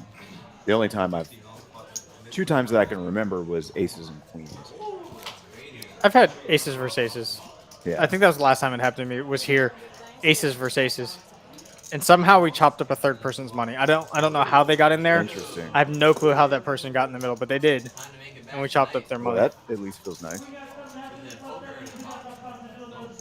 It always sucks too when you get dealt aces, and then the other person says, "I just have 1 pair," and in your mind you know that's crap. It's the other 2 aces. Because normally people are like, I have queens, I have jacks. Right, yeah. right. But whenever someone says like I have 1 pair, it's just aces. Or deuces. It could be deuces too. It's the polar opposites. Yeah. 10s. Cobb. Yibo hasn't seen a hand he doesn't like. Nader gonna raise it up. Getting in the mix with the 8-5. I don't think either of these 2 players are folding. Not with net buttons.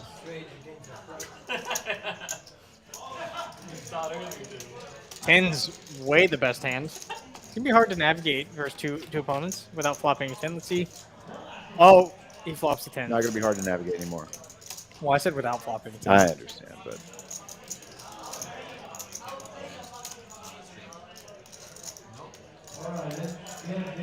See if Cobb is going to put a little bet in. He does. See what his sizing is. I like smaller. That's very large. I don't think Nader's... I think Nader's going to have ace-king a lot. well, there's 392 in the middle, so it's really only half. Half. Super small. Yibo calls. King-jack comes in immediately. See if Yibo wants to rep this hand at any point. It's not a great card for Cobb, all things considered. Cobb's going to have a lot of queen X's. interesting spot between going for value. Cobb checks back. Ooh. Terrible run out. Yibo may take this as a sign of weakness and bluff. Be a great time to do it. I don't know. We don't have showdown value. Cobb's very clearly got some sort of showdown value, whether it be ace queen. You're really just hoping he doesn't have queen jack. Yeah, I like this. It's going to be a matter of how big he goes. I don't think you need to go very big. You're gonna have king jack, queen jack here a lot. You don't need to go over pot. You can. I like the sizing. No, the size is great. Yeah, 700 and 800.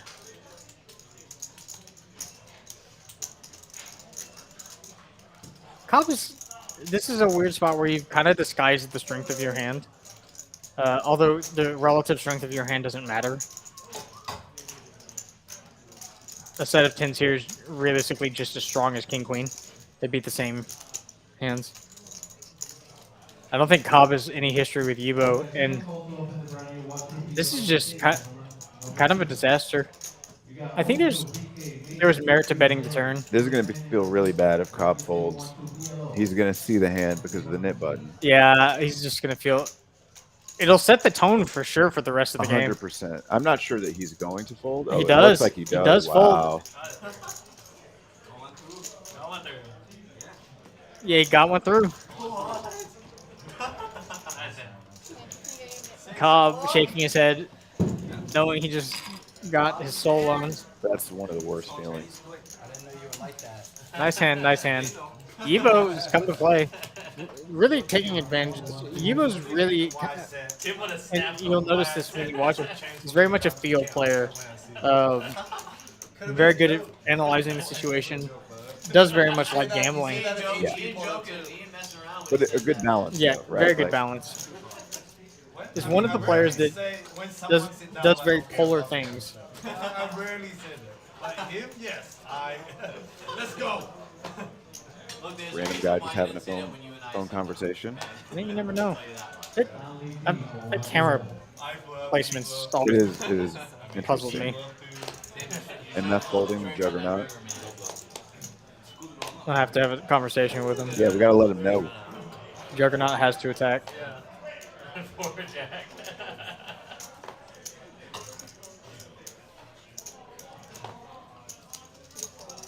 No 7 deuce for Yibo. Yeah, the rock.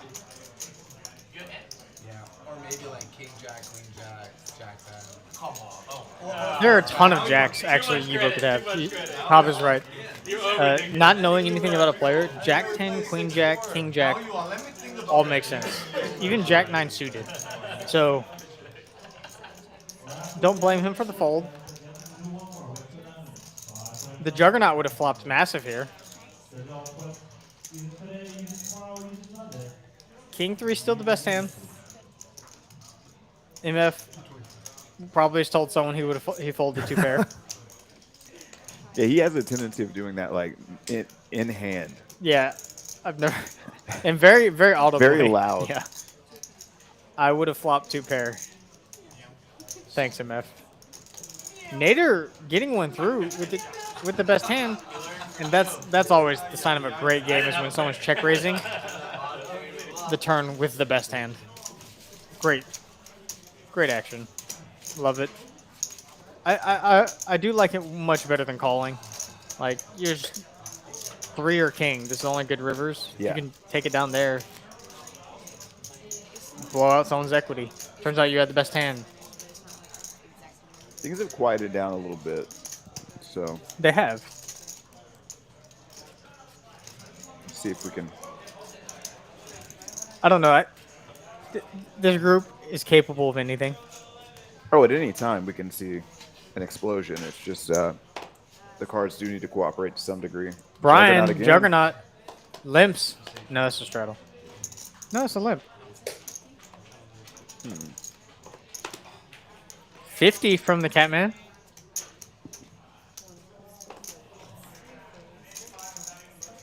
No one really getting anything. Cater folding the King 10. MF folding Jack 8. Brian. Oh, MF may make this call. Does make the call. Brian's going nowhere with the Juggernaut. All right, I'm rooting for you, Brian. Win with the Juggernaut. You gotta do it for me in A-Town. Even though you have no clue what Magic is or what the Juggernaut is. It's a good start. Does flop the best hand. Now he's gonna have to make it to the river. I don't think he's gonna fold it this street. He has backdoor straight draws and a pair. Yeah, we didn't play the 5-3 to fold. We flop a pair. Yeah. Juggernaut. Still way the best hand now. Excuse me. 8 high probably needs to bet here. We have no showdown value. Really just hoping he folds a 6 or a 3. Curious to see if Brian sticks around. If he does, Catman's gonna... I don't know what's going on in this hand. I like what Catman's doing. Oh, and this is a terrible card for Catman to bluff. If Brian thought he had the best hand before. How do we find ourselves here? I love it. 11-15. I love it. I'm gonna have to give props to Brian for winning with the Juggernaut in this hand. It's great. Not only winning, but like winning a meaningful pot. The Catman just shakes his head knowing that that's a hand that he probably could have gotten to fold. Oh man. Like they tell me, The moment I saw the ace come, I'm like, I just have ace. you miss 100% of shots you don't take. But sometimes you take those shots. I do think Brian was calling a river bet. I mean, it depends on the size. Sizing, yeah. The sizing is always the key factor there.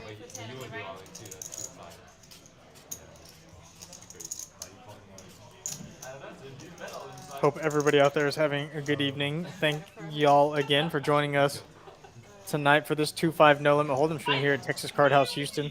I had a pair. It's hard to make a pair and hold them. Brian does speak the truth. It is hard to make a pair. Statistically, when you don't have a pair in your hand, you will only make a pair 1 out of every 3 times when you see a flop. Is that how it works? Yes, it is. It's not very often. Not very often. What's a hand? Oh, 7-4. You had me dominated. 7-3. Shit, I had you on both dominated.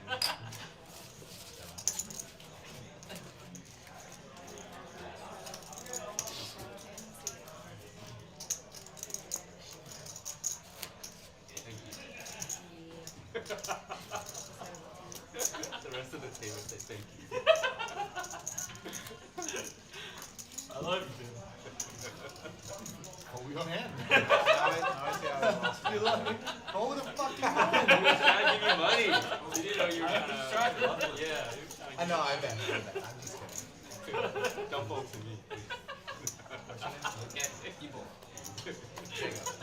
Don't love me. Don't fold. Juicy waking up with a real hand under the gun. See what he does. We know what he's going to do.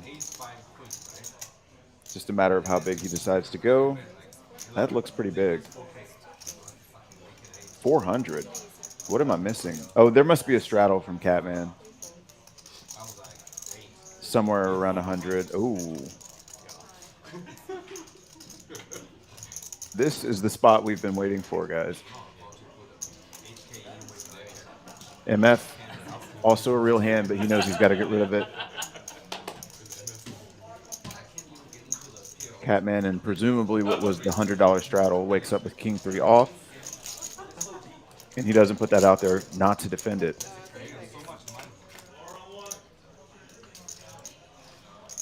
MF would have flopped a set. This would have been very interesting had he have come along.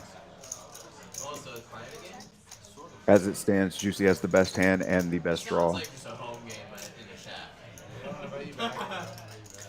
doesn't sound like a social club I can go to. The craziest home game. We're talking about not getting invited back. Yeah, dude, this is a home game. And it looks like he's going to take this down. Started like the way we started, you acted like, oh, you haven't been Got it there, got it there. Like, It seems like I do get invited to HTX. you just said invited back, but is it open or is it not? I am surprised MF hasn't told the entire table that he would have flopped a set. That's usually the first thing.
Nader just rips it. Top pair.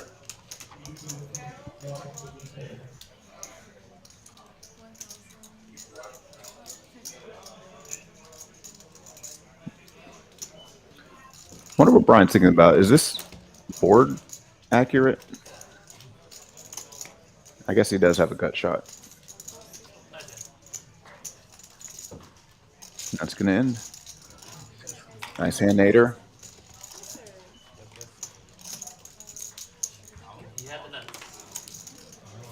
Looks like that will be the end of Miss Jess's down. We have Russ coming in.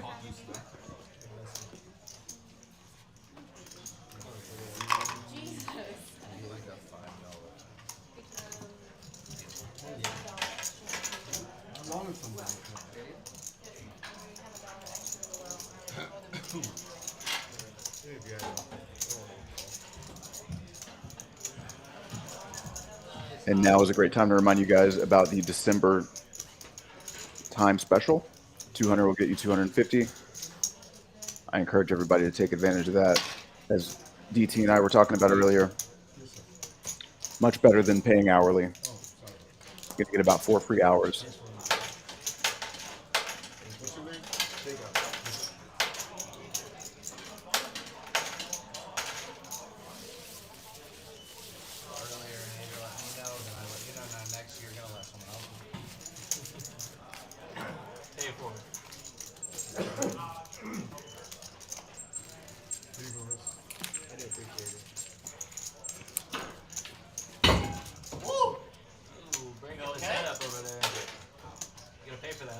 Turn away, I thought it was this thing. Yeah, no kidding. Falls down. Am I the straddle? No.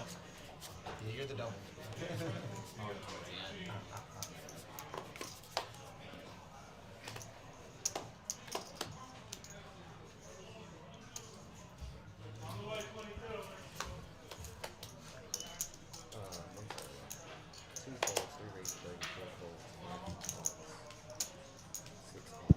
Yibo getting after it with the 9-4 suited. Love it. Hater just calling with the King Jack suited. If you knew what Yibo is capable of opening with King Jack suited, King Jack suited becomes a slam dunk 3-bet. I love this 3-bet from Catman too. Well, he knows what Yibo's capable of, so he's going to attack that. And he's going to take it down.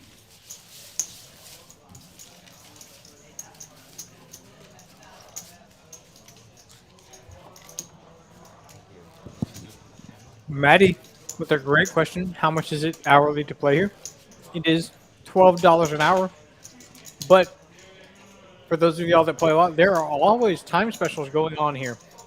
I know I saw this earlier. Right now we have buy $200, get $250 in time. So it makes it a little bit cheaper. And there's almost always some sort of time promotion going on, whether it be 200 for 250, even sometimes a little bit better than that. So if you take advantage of our time promotions, it probably drops it down to around $10 an hour. Yes. Which is great. I like time rate games better than regular rate games. Hell yeah. Let's go. Juicy with a pair, probably going up. Oh, no, he's just going to limp. This is a different Juicy. Cobb with a big hand. I'm going to bump it up. And we're going to see a flop between at least Juicy and Cobb.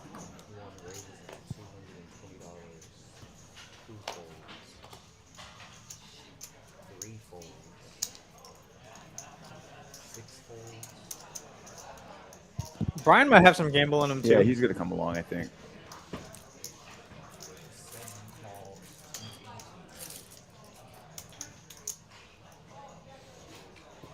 Juicy now getting a pretty good price. The Catman gonna depend on his mood. No, it's at 225. In position, he can make a straight. I don't really care.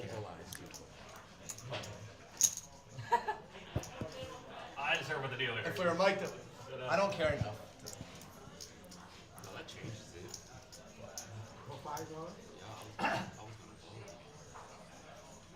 Oh, that changes it. Yeah, What happened? I don't know what exactly happened. Clearly the $5 is why. Juicy's in for Oh, it was gonna be 225. That's Oh, what okay. Cobb was saying. It was supposed to be 225, but I'm sure that would've Juicy making the changed a lot. joke that he would have folded.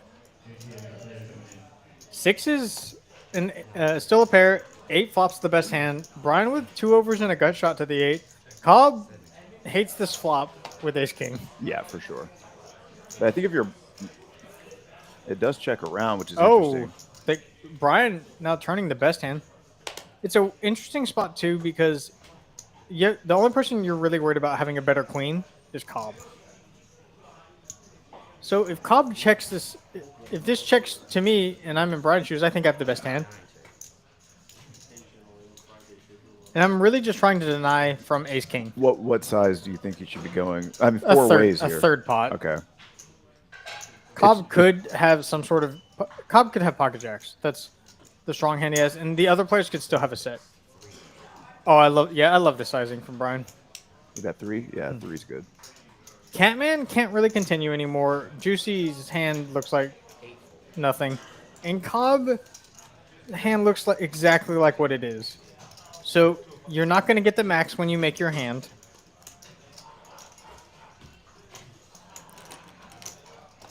In this scenario, even if you hit the 10 and Brian makes a straight, your hand's going to look exactly like ace king. This looks like ace king. And that's a clean run out for Brian. I wouldn't bet this if he checks to me though. No. And the chance he has, yeah, and just snap checks back. Yeah, only bad things can happen. Yeah. Two pair. What? Oh. And this is a good pickup by Brian. I think it's just too speculative to call. Cobb might have been doing what you were talking about earlier, which is on diamonds, bluff at the river. But I think if Cobb had ace high diamonds, I think if he had ace king of diamonds, he would see bet the flop with some frequency and most certainly bet the turn, not check call. Almost certainly, I think. So I don't think the plan would have worked. It is tricky though, because with Catman and Juicy both behind him, I think that does lessen the frequency in which you're willing to do that. It's an interesting spot when players like these can have so many different hands, but once again, they have so many different hands. And ace king high on that board, even though it's not a great board for your hand, is going to be the best hand pretty often. We can obviously tell it wasn't the best hand, but let's say Queen 9 was a gut shot, obviously. Let's say instead of 6s, Juicy had 6-5. Well, that was a gut shot too. And let's say the Catman had 7-8, or not 7-8, 7-6 suited instead. They've all effectively missed, and you have way the best hand. And with some of your backdoor equity, you can start c-betting. A lot of those players aren't going to raise you very often on that flop. That's just not a flop they're going to raise you on. That's the main reason you can kind of get away with it. I don't mind Cobb's c-bet. Like I said, I would have really only c-bet with ace king of diamonds, where you can turn. Like the queen of diamonds would be a perfect turn card to bomb. Now we got a limped pot too. 2 hearts and a pair for Brian. Top pair for Tish. Open-ended straight draw for Juicy. Gut shot for Cobb. Not a good one. Checks all the way to Brian, who bets. Juicy gonna at least see a turn in position on the button. Cobb, this is a little too loose, probably. Probably. It's just gonna be hard. Yibo, now that's too loose. I like it. He's got to have some plans. Yibo definitely one to pick up on game senses. This is gonna check through, I imagine. Not a great card. King high hearts gets there. Random king high floats. Juicy not gonna take a stab. Just gonna elect to take his equity. Queen 6. Now the best hand. Yibo might think he has the best hand too. Yeah, I think we're seeing him. He might bet this for value. Cobb's gonna bluff at it. This is a weird certainly hand. not gonna work. I don't mind the bluff. It's just not gonna work. We have 7 high, no showdown value. No one showed interest on the turn. We could certainly have some strong hands here. Yibo does look it up correctly, but Brian not gonna fold. Question is, does Brian want to raise for value? I don't. I think the answer is no after a bet and a call. You just want to call. Juicy folds.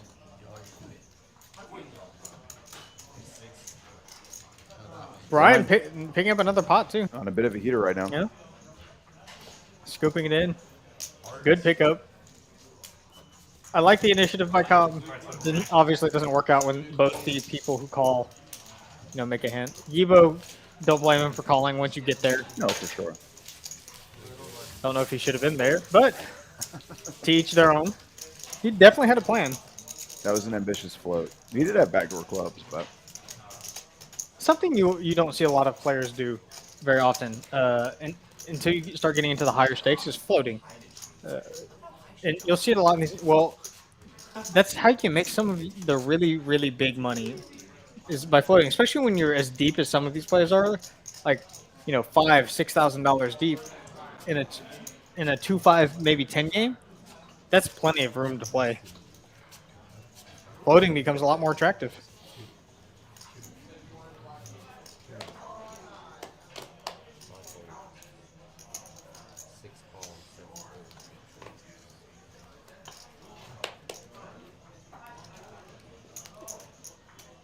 I wonder, do you limp often? I do. Probably more than I should. I know you're not an I'm not a advocate of. limper. And Cobb is away from the Oh table my when he gets goodness. 2 kings versus Juicy's 10s. Unfortunate. Or fortunate if this comes to Yeah, 10. or fortunate. And Oh my we'll say goodness. fortunate. We'll say fortunate.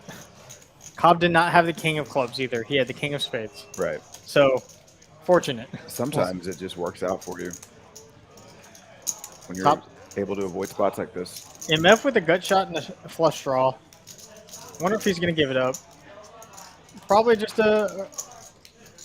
Oh, MF is coming to play. I like this raise. Go through it. I love this.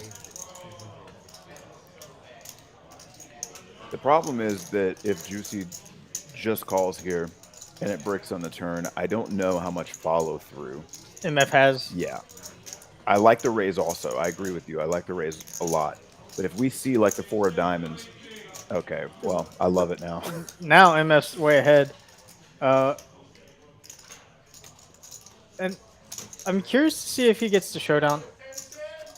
Knowing Juicy's exact hand, he's obviously going to get the showdown. And it works out. He's going to make the most money. Juicy's hand's way too strong to bluff. If you're betting, you're hoping MF has a set of 9s or a set of 5s, and I think that's too thin. Or you can hope he has something like he has and that he'll fold it.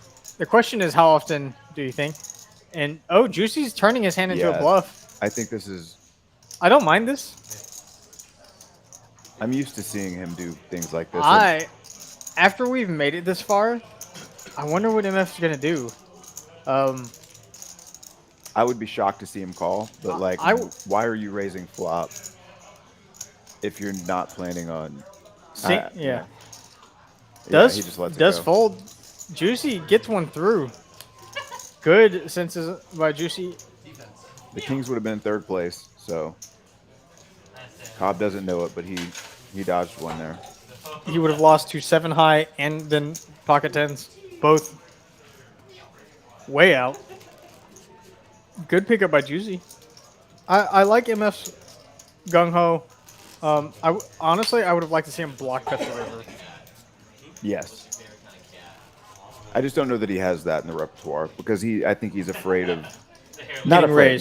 But just concerned about Juicy doing what he did.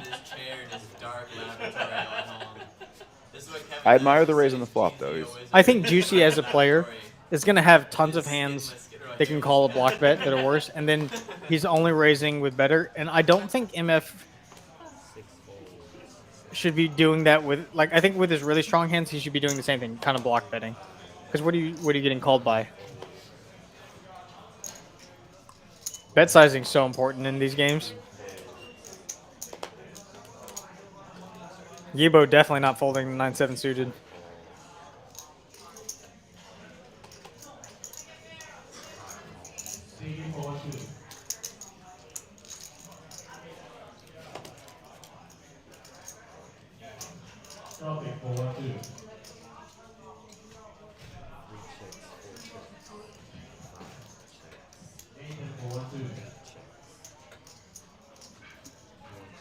Top pair versus top pair.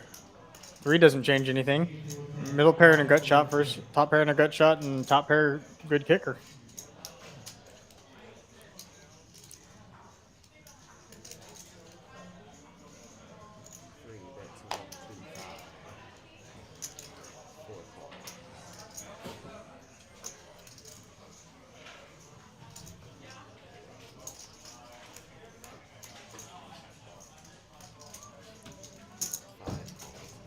Hater calls too.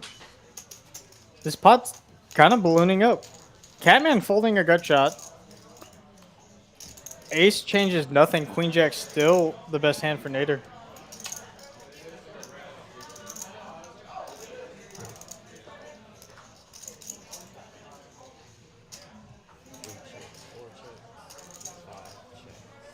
It's gonna check through. Queen Jack is obviously when it checks through. I'd be ecstatic with my hand with Queen Jack here.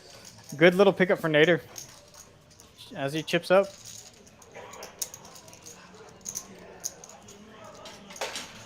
Catman now throwing the party. Brian, the big winner. Been the recipient of some big hands. Also some well-timed bluff calls, pickoffs. Like with the 5-3 versus Catman when Catman had 8 high. That they gave he's him, been playing great. Yeah, Brian's been playing good. Gambling a little bit, and it's been rewarding him.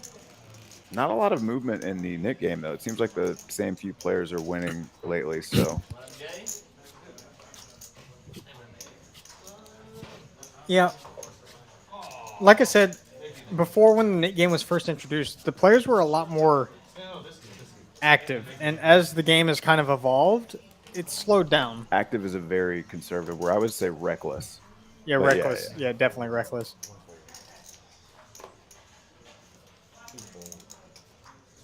I think the last reckless one I was involved in, while we hold that thought, Yibo, very dangerous player to wake up with aces. Oh, my goodness. Very dangerous player to wake up with aces.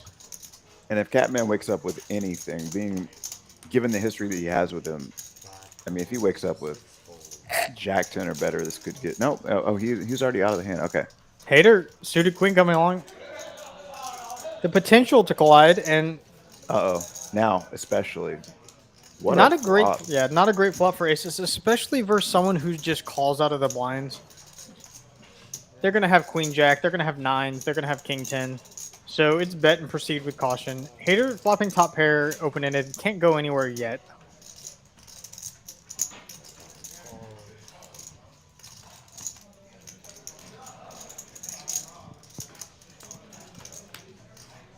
Big old blank on the turn. Yibo being such an aggressive player, it's going to be hard for Hater to let this hand go for at least this street. Yeah, there's no way you can let this go You yet. just can't. Especially if he took into account the queen 3 he floated on that one board. Yibo going with the pot size bet here. Hater really trying to figure out what he's going to do. Like I said, I still think his hand's too strong, and versus the player, he's not going to fold yet. Doesn't make the call. Off to a river. And Hater Oh, my gets goodness. there. And I think this is a spot you should not check. I think you just have to lead this spot. Aces, yeah, all of these hands are going to... Yeah, and when you see his hand, it just feels so bad. I think he's going to check back so many strong hands. Pocket jacks, queen jack, pocket nines, pocket queens, aces, kings, ace queen, king queen. There's so many strong hands he's going to check back. If you put your opponent on aces in that spot, and what was there, 900 in the middle, what do you think the ideal size is to bet there? I'm not betting big. I want to call. So Half like- pot, a third pot. Okay. The only... And I don't think he's going to get out of line. So the intention is to bet call because you're going to chop a freaking portion of the time. But what you don't want to do is bet, full pot, and then the next bet is all in. No, of course. So if you bet like $300, $250, you can get called by worse. and if he makes it $700, you can call instead of having to call off your stack. Now, it does become very dicey if he's just ripping it versus any sizing, no matter what. Let's say he has 2 10s, and he was repping King 10 the whole way, and he's still going to rep it because he's got the blocker. It's going to be a dicey spot, but, I mean, he's got so many other hands there, I wouldn't be super... Yibo with another one. Aces and queens back there, just huge. Oh, there's a $50 straddle, too.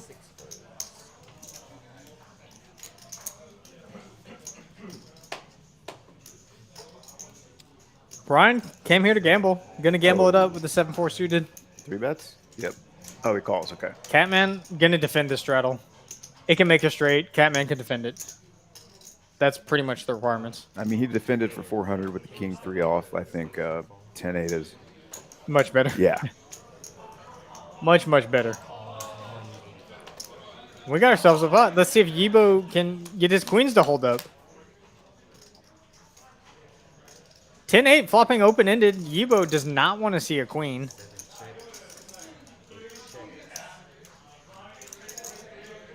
I do think this is a spot where holding 2 queens, Yibo can just bet this flop and then realize his equity if he gets called. You can get called by worse hands. I think he's going to here. I like too. this. I like this bet too. Neither of the players 3-betting you is a good sign. Catman, they just have a ton of worse hands. Sure, they can have King X. And I think thin value is a spot where people miss a lot. I mean, Queens doesn't feel like the best hand, but look at the value he's getting from a worse hand. A queen would be disastrous. Oh, wait. 8? Oh, okay. 8 doesn't change anything. The Catman is beating naked flush draws now. But this should just check through.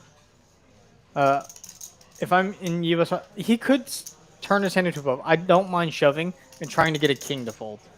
So you think the only bet is shove here? I think it's shove or check. Okay. And that's a relatively safe run out. Jack X of clubs is really the only jack you're afraid of. I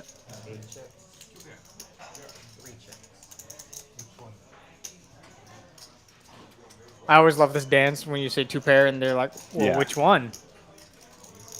I did this dance with the Catman earlier. Today? Yeah, except he had the best hand. Oh, no.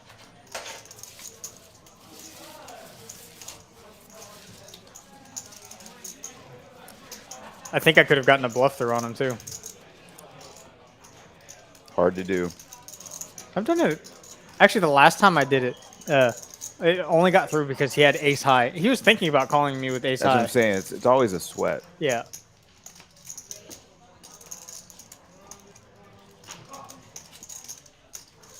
You have to construct them That's true. correctly.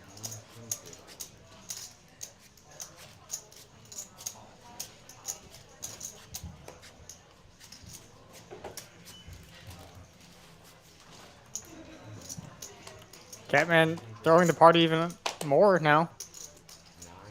See if he'll start. I mean, I guess he's already started doing his Catman things with the $50 straddles. Oh, yeah. He's not going to. That's not going to affect him really much at all. I I do think he's believe actually- there's a larger straddle on now. Tish opening the beautiful Jack 10 suited. I think Catman's more likely to do the Catman things when he's stuck. To be fair, because that's. Well, that's when everyone wants to gamble is when they're stuck. Oh, and Catman with a premium here. Oh, and the $100 straddle. I think he could entertain calling and raising. Tish is gonna open incredibly light. Does decide on a call. Doesn't want to see spades. Brian's got bigger spades. All spades. This is a disaster for Catman. Oh, my goodness. Second nut flush versus nut flush. There is no spot where the money does not.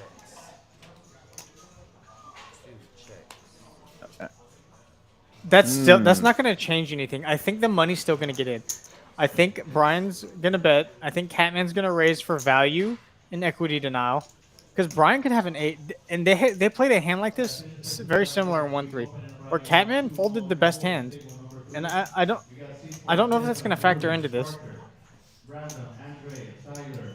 I mean, I think the fact that it checked through on the flop is that's the main way we get to this point and the money doesn't go in? I think the money's still going to go in. I don't know. It's going to go Okay. raise. Yeah.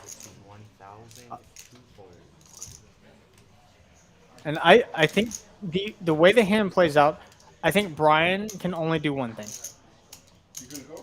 Get all the money in. Yeah. If he has worse spades, you don't want the board to change so that it kills your action. And if he has an 8, you don't want the board to run out that it kills your action. This is just unfortunate for the Catman. He is drawing absolutely dead. Brian with the decision, thinking what Catman could do this with. Catman, you really only lose to deuces and ace-8. But Catman has so many flushes and so many other 8s that I think you just have to get the money in. Yeah, but he checks flop, raises turn. Just the way this hand's played.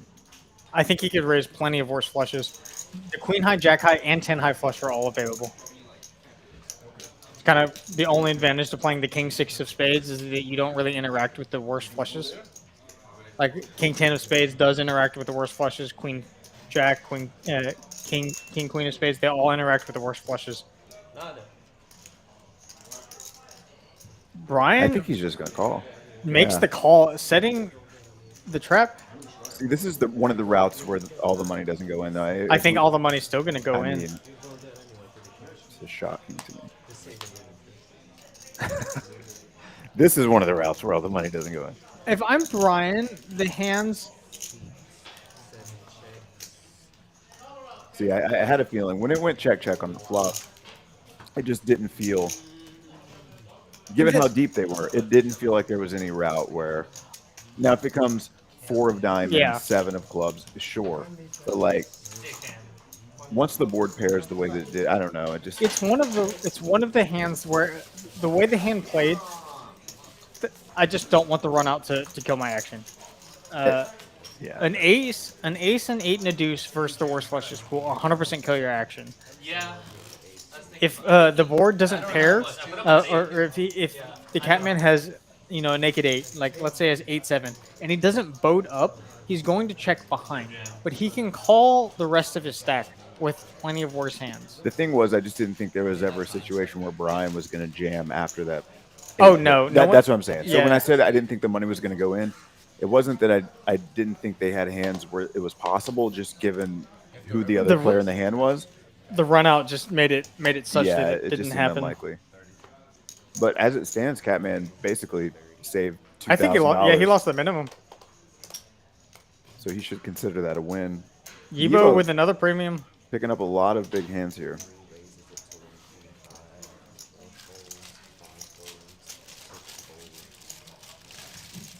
And a lot of players don't like ace-jack suited. Ace-jack suited is a great hand in these lineups. Everyone's ranges are just so wide. We got a race. 2 diamonds, though. I think Yibo's going to take the aggressive route here. And 2 overs and a flush draw, he should always... Yeah, it's going to make it very difficult for sixes to not even to continue, but to win the hand. Yeah. And Cobb just releases the 6s, 2 overs to his pair. Going to be hard to take multiple streets. Yibo getting it done with aggression. Aggression pays, ladies and gentlemen.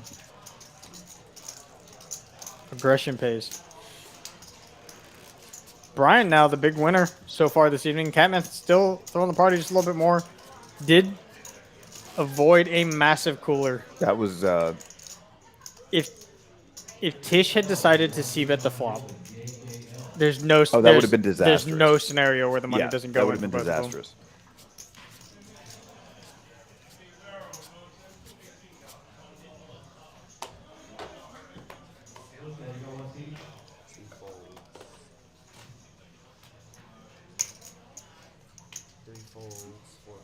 Nick game's still going on. Tish still with the button in front of him. And this is the second Nick game, right? Mm-hmm.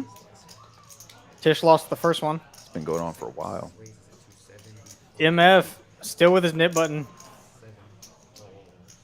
Gonna run into it. Brian with the king queen. The Catman with 5-4 offsuit and the small blind. Probably gonna gamble it up a little bit. Catman looks like he's in a gambling mood. Oh, and here comes Juicy. Juicy's gotten pretty good at the pump fake lately.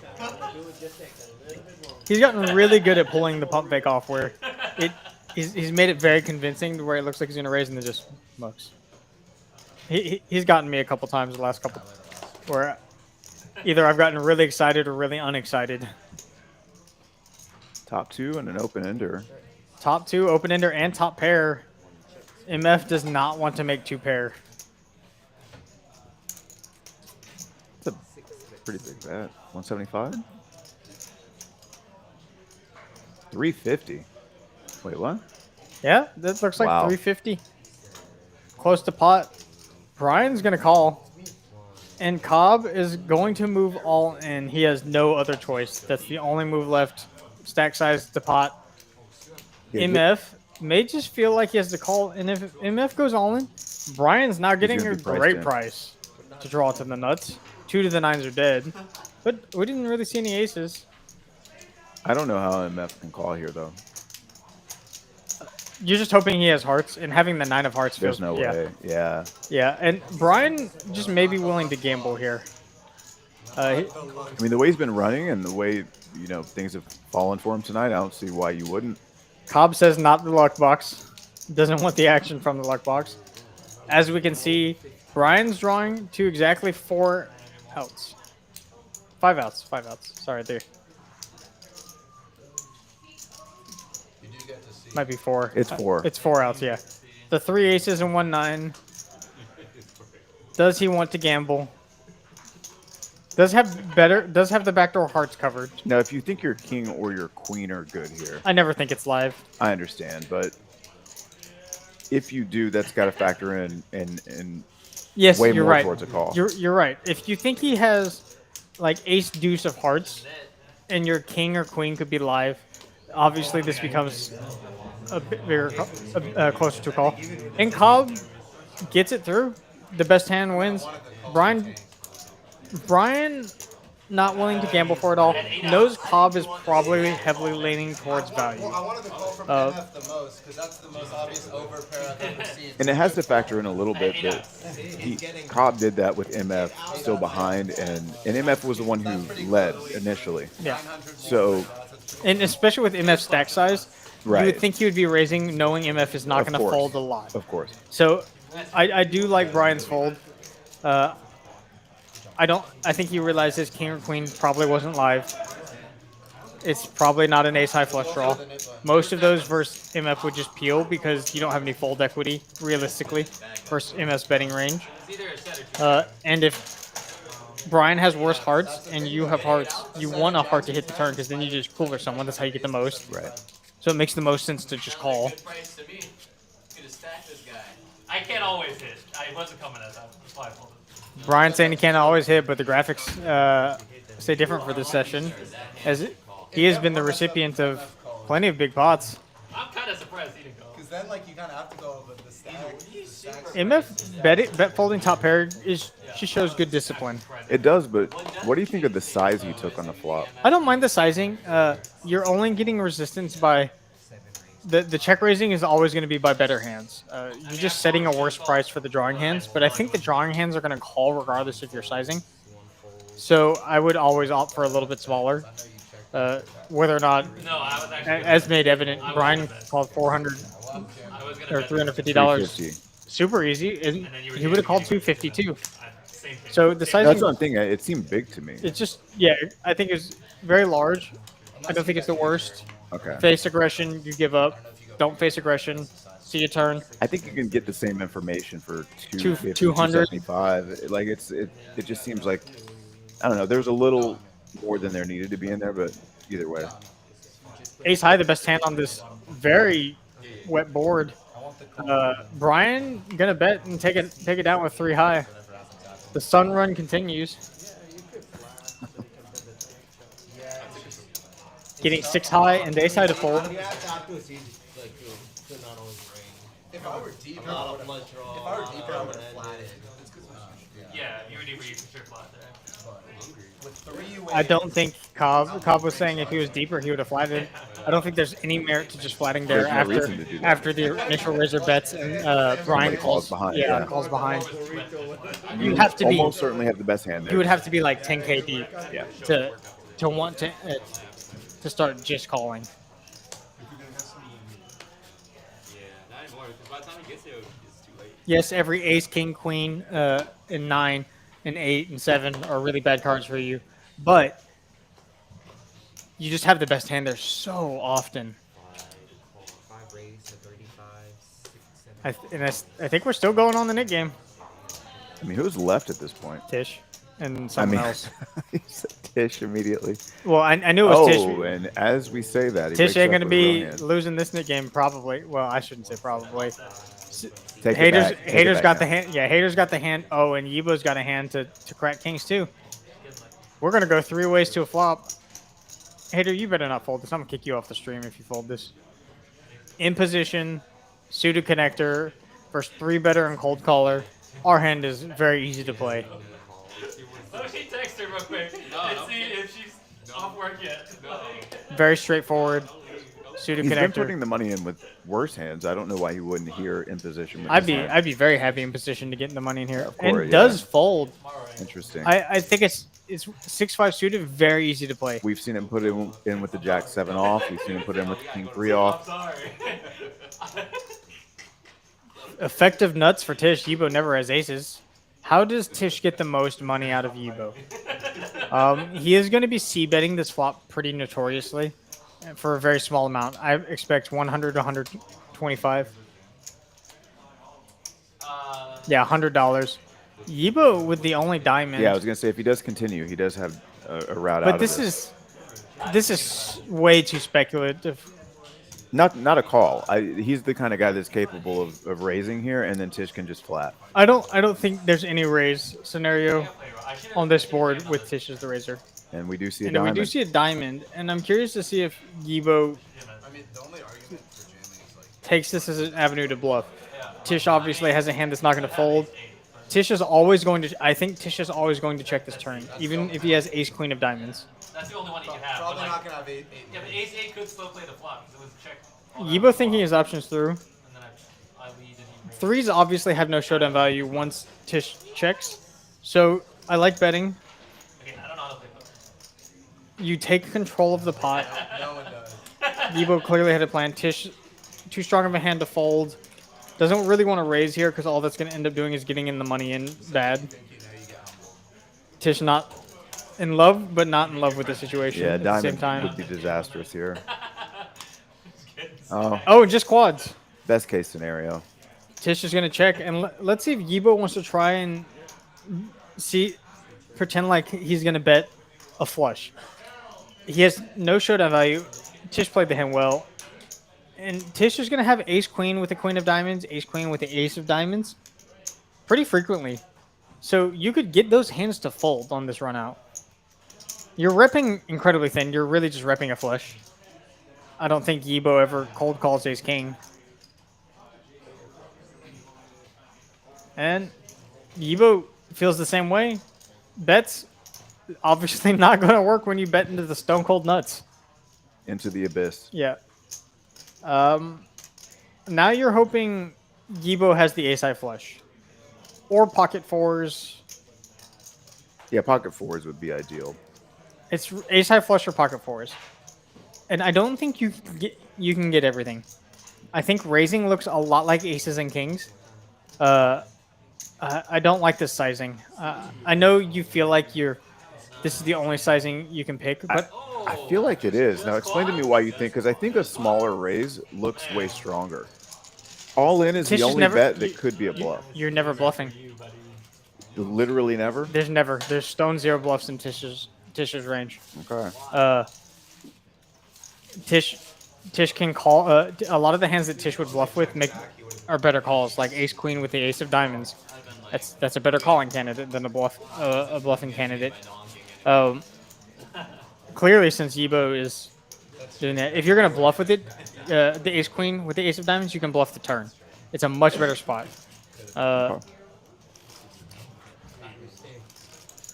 I think had the board not been so favored for Tisha's range, Right. all in is fine.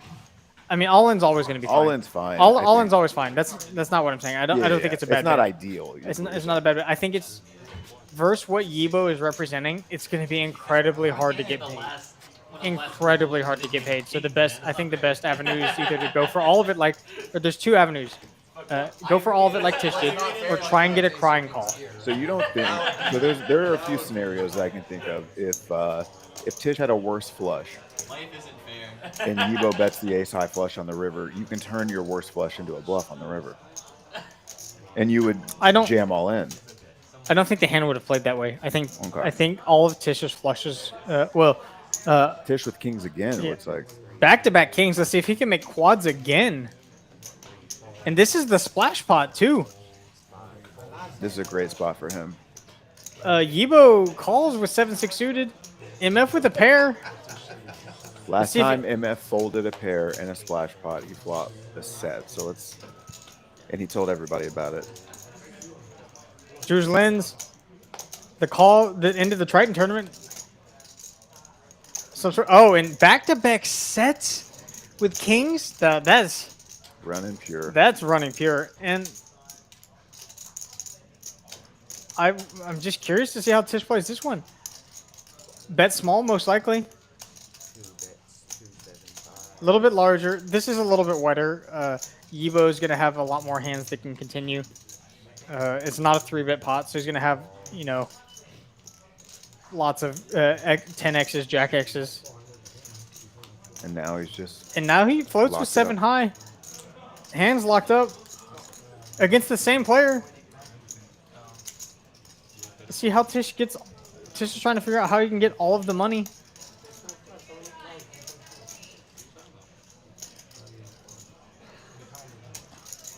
If he knew what Yibo had last hand, he would check here. And knowing that Yibo's capable of bluffing. But Yibo's hand looks very strong. So I don't mind Tish going with a bet. You guys are gonna hate me. No. It's aces. You're gonna fucking hate me. If it's one that did show. He's gonna show it again. It's kings again. See, when I say it, it's my fault, guys. When I say it, it happens. MF did not flop a set this time, thankfully. I'm glad because he would have. He probably would have let them know in the middle of the hand. When was the last time you saw a premium pair like that? Aces, kings, or queens back to back. It's been a while. It's been a while. I've had the different ones back to back pretty recently, that's but more the same common. one. I'm trying to think. It's been The last time I got aces or kings back to back, I got a few months stacked for twice sure. Now, what would be hilarious is if now it came Maybe over for and Russ. I got Oh, caught. okay. Looks like he's got one more hand. Plus, we got one more hand in him. My record is I've had aces 4 times in a row, That's unbelievable. and I stacked someone 3 times. That's insane. The 4th time I had aces, I remember this was a different card club before TCH had opened up. But the 4th time I raised, I got 3-bet, and I 4-bet, and the guy said, "There's no way you have aces again. I'm all in." And I called. I said, "I have aces again." And he goes, "This is the stupidest thing I've ever seen in my life." Gets up and leaves before the run out. I don't blame him.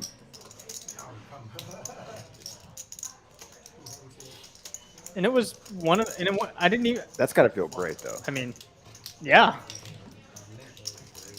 You don't have to sweat the run out.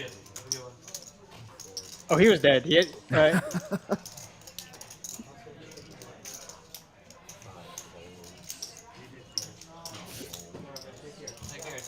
No, it looks like MF is going to be out. MF making his timely departure. A little bit. No, that's right on time. We're on a 15-minute delay. Yeah, eight is cut off. Nader gets it done. 4 being exposed, the best hands. Yibo reloading and not letting us down. He has come to play. He has come to play. Now we get with our dealer change. And for those of y'all that have been asking, we do have an answer for y'all. Christmas at TCH will not happen. We will be closing on Christmas Eve at 2 a.m. Or 2 a.m. Christmas Day, and then we will reopen Thursday the following day at 9 a.m. So, as much as of you degens that don't celebrate Christmas that wanted to play poker, sorry, we're not open. Sorry about that. But we will be open the following day, so you can continue the next day.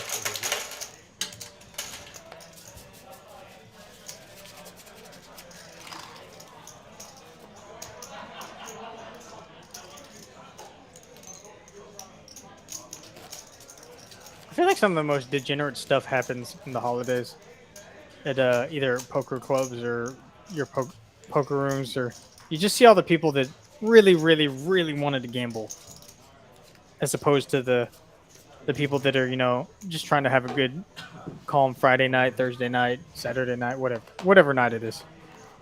You get the true degens, and that's when the true fun begins. Tish now joining Brian up at the top after the back-to-back Kings hands.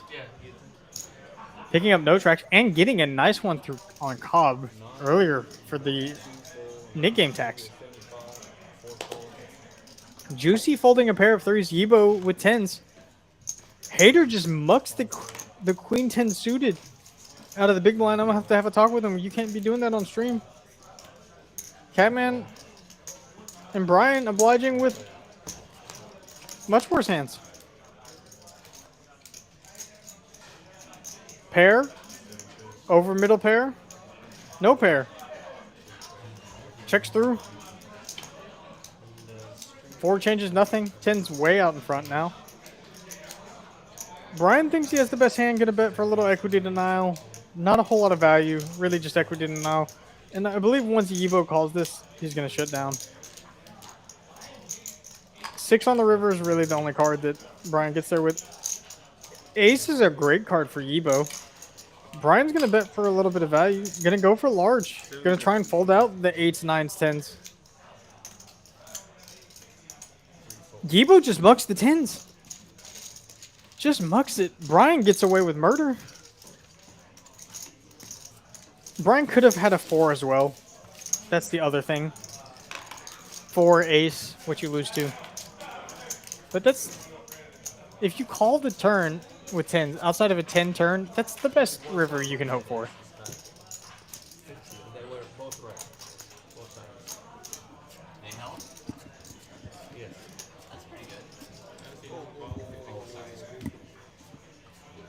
of them might have scanned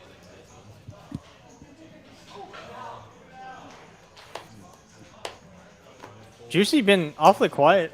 Yeah, evening. I'm not used to seeing this. I'm not used to this at all. It's strange. He's even folded a few premiums. Yibo, oh, we have the $50 straddle on now. Catman, gonna bump it up over Yibo's limp. These two are going to battle with queen highs. Oh, queen high flush draw for Yibo. Oh, nope, lied. The graphics pump faked this. Catman, the better queen high, but Yibo out flops him with a pair of 4s. I don't think he's going anywhere with a backdoor flush draw. We have ace of clubs, 4 of diamonds, 6 of diamonds on the flop. The graphic does not look like it has Yibo's stack size. Adjusted, yeah. Yeah. Oh, Yibo bumping it up. Kind of almost min clicking it. Catman doesn't. This is a weird tango. He doesn't buy it, I wouldn't buy it either. but he doesn't have anything. This could become... I feel like he's gonna do some Catman stuff here. I think this could become a great hand of street poker. I think that you think that... Yeah. I mean, he lets it go, but you could see that he just Yeah, he just didn't feel- believe it. Yeah. And he's very good at going with his gut. Has a 3-5 diamonds. It's just so hard when you're that deep, and it can get so bloody.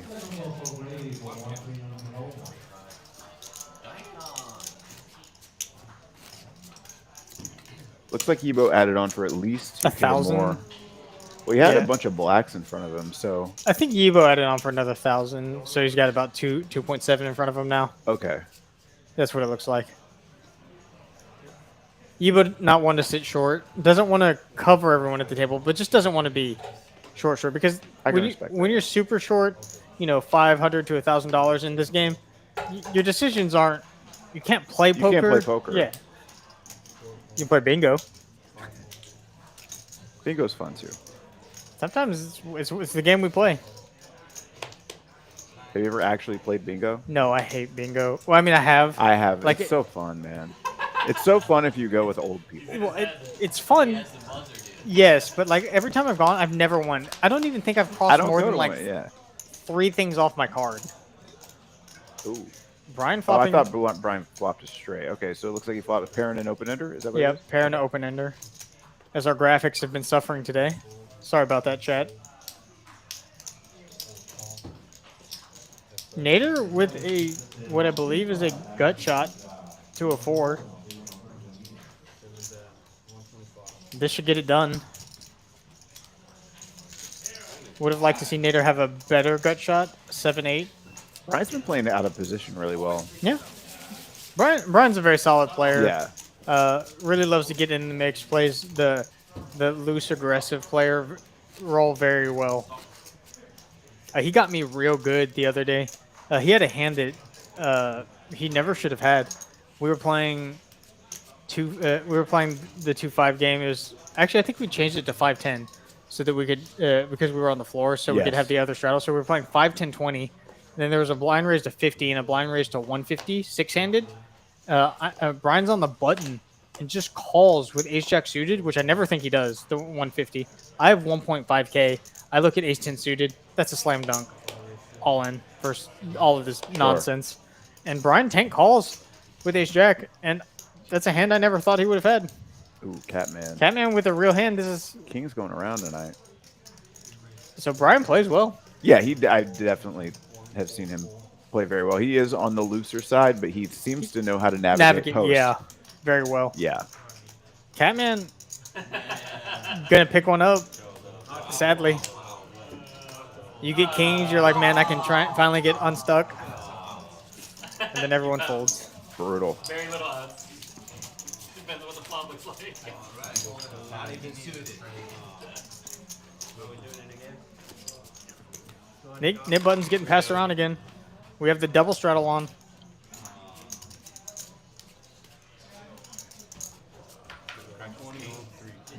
No longer just a 2-5 game. This is basically a 2-5-10 plus. Probably, I would call this equivalent to a It's like a 10-20 game or yeah. 10-25. Without a doubt. Graphics look okay. There we go. As with all the games in Texas, 1-2 plays like 1-3, 1-3 plays like 2-5, 2-5 plays like 5-10 plus. Everything's up a stake or two. Playing anywhere else is hard to adjust to, because you're not used to you it. open and everybody looks at you weird. I was playing the last time I went to Vegas. I was playing 1-2 just to kill some time. I didn't really care about the money. I was just literally trying to kill time without lighting thousands of dollars on fire. So if I lost my $300, I'm cool. Right. You opened at 12 or 15? No, not even 12. I opened it $7 and got to walk multiple times. So I'm like, this is not it for me. I mean, sure, mathematically it's the right sizing, but come on, give me some action. It's only $7. I had a dude fold middle set to me face up. I turned the nut straight with 6-4. Okay. And the river, the super nut straight, because the river was a deuce. And I checked, he bet half of a stack. I went all in, and he tanked, folded a middle set face up, and I'm like, yeah, I'm not going to Vegas. This is not it. You've talked me out of it. I'm a losing 1-2 player. Here? No, in Las Vegas. Well, here too, but in Las Vegas specifically. He said here too. It's hard to beat 1-2 here. Well, no, it's because I don't play enough here. So I'll play 1-2 every now and then when I'm waiting for a 1-3 game. And if I get stacked in 1-2, I'm not gonna get the money back because I'm going to 1-3. Right. So it's not that I don't do well here. I just don't give myself a chance to get the money back. Whereas in Vegas, I'm an actual losing 1-2 player. Yeah. This is a surprisingly big pot for. I don't know what. Yeah, not knowing what Native's hand. Sorry, chat, we missed the action.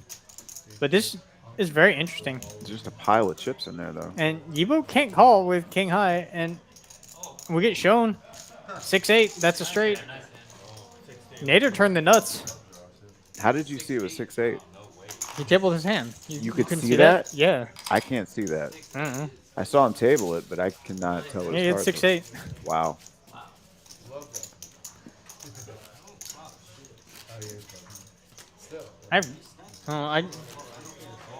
Ever since I got my vision crazy. I mean, I can see pretty well. I can see all those numbers there. I don't know. That was Most of the time, I can tell you what suits they table too. very impressive. My poker memory, fantastic. My memory outside of My poker, memory period is bad. absolutely dog. I'm trying to remember what I'm going to go buy at the grocery store. Impossible. I can tell you a hand I played 4 days ago with excruciating detail. How about years ago? Depending on the hand, I can tell Yeah. you. I can tell you very accurately. And surprisingly, not like a lot of players only remember the bad ones. I remember a lot of the good ones. Sure. Specifically, and with pretty accurate detail from like 10, 11 years ago. I used to be able to do that, but now I couldn't tell you the hand I played earlier today, to be honest with you. Juicy doing juicy things. The 6-5 on the button, making it 200. Tish with 10s, knowing that Juicy is doing juicy things, makes it 600 with. I think we might see Juicy because he's been really quiet tonight. I have a feeling This is he's gonna ready. be a hand? He's ready to. He's ready to go for it. You know, like, oh, he just calls. Just calls in position. They're very deep, but this pot's gonna get big fast. Gut shot and under pair for Tish. Tish, still a hand I'd be very comfortable with. You can go Why both very ways. comfortable? Juicy's gonna have a lot of pairs here. Okay. He's just gonna have a lot of pairs. Worst pairs.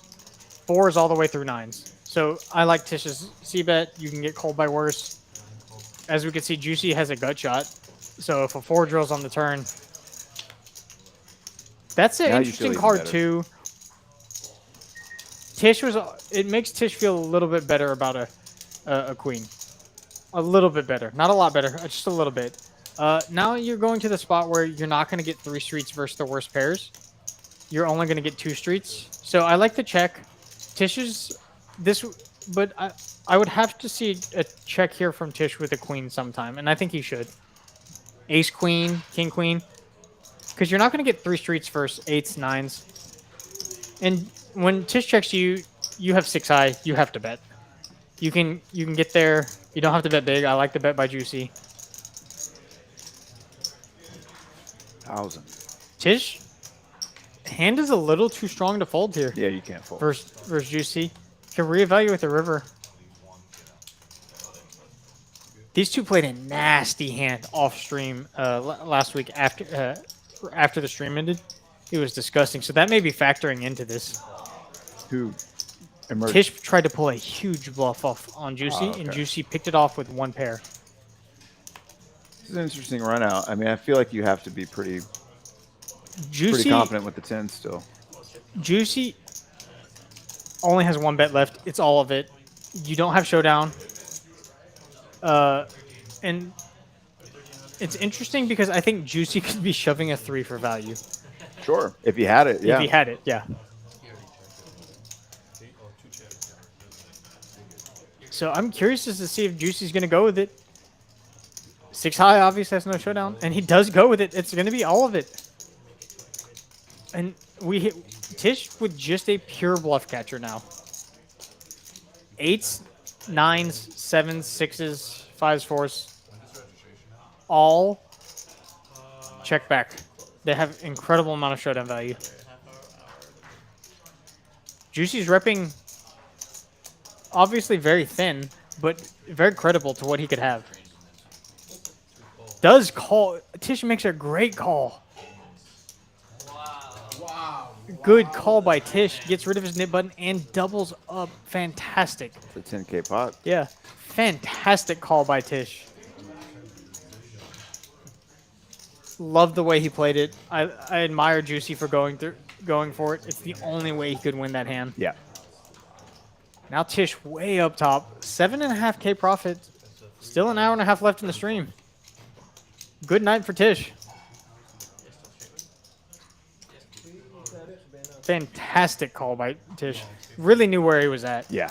And They have a lot of history together. yeah, they have so much history, and that's what I was saying. That's why I brought up the hand before. Is that hand had to have played into both their minds? Sure. I don't think it's the most absurd hero call ever, but it's still a hero call, and I think a fantastic call nonetheless. Made by Tish. And then he said, That's kind of funny. yeah. Good, huge double up for Tish. I do not speak Arabic. Oh my god, I called it a queen. I know it was buffering. I tried to stop breathing. I want to get no information. These guys are playing poker. How did that go pre? Do you remember? So Juicy opened over a bunch of limps to 200. and then he got 3-bet by Three Tish. bet by then Tish. a call, okay. And then a call. Yeah, but it's not just a pair of times. I do think Juicy could have a queen some of the times, and I think he could have a 3 some of the times. But I'm not really quite sure how to say this, but I think he has air more than he has value. Look at this. Yeah, I mean, look, you're not worried about any pairs Bigger- better than yours yes, because exactly. they would have played different pre-flop. So it really narrows it down to A yeah, queen, a 3. That's or, it. or nothing. So But then, like, he had 6-5 off. So, like. Great. It's such a yeah, great it's so hand of hard poker to played do- by Tish. So hard to do In the moment, yeah. But if he can have 5, But when you're able to finally just put the chips in, because you could tell he knew in his gut that he had the best hand, but when you still have to put in 2,900 or whatever, Another $3,000. Yeah, I mean, that's all your profit plus your buy-in. I mean, it's as someone who's hero called a bunch, it's very hard to make those calls in those spots. And sometimes you just have to go with your gut. And it seems we have a new player replacing MF. We have VJ. BJ is awesome. I love VJ. Great guy. I had not played with him the night that I think it was the night before Thanksgiving. We were 5-handed, and he was a part of that group, and he's a really good player, really great guy. Have you played with him? Are you familiar with Yeah, him? I've played with him. I played with him on stream before, and I played with him out in the out Okay. in the main floor. Super active player. Loves to get. That. I gotta start complaining about it. That's the power move. Around. He does play cash every now and then, but mainly a tournament player. Yeah, I saw him a few days after we played together, and he was telling me about his tournament, the bullets that he had fired, and some of the hands he had played, and it was really The Catman gonna battle with Juicy in this hand. Juicy with my favorite hand, as he's reloaded for what is way more than $6,000. For those of y'all that have never seen them in play before, Juicy has a 5K chip in oh, play. does he? I didn't even see that. That is a poop color brown 5K chip, as ugly as it gets, but still worth, as Atom points out, still worth My $5,000. friend, I think, yeah, Brian's gonna get there immediately. Another big pot brewing too. He's This- been running so pure tonight Yeah, and playing really well, but just playing well, running so well. pure. That's a combination for uptick. Great run out for his hand. Gonna go for a little bit of value here. You're really targeting a 7. Just one pair. One pair of hands are what you're targeting. Checks gets tricky. Knows that Juicy's capable of bluffing. Yeah, with these two guys behind. And Juicy's got too much hand to bluff at this. We have really good showdown value here with a pair of 7s.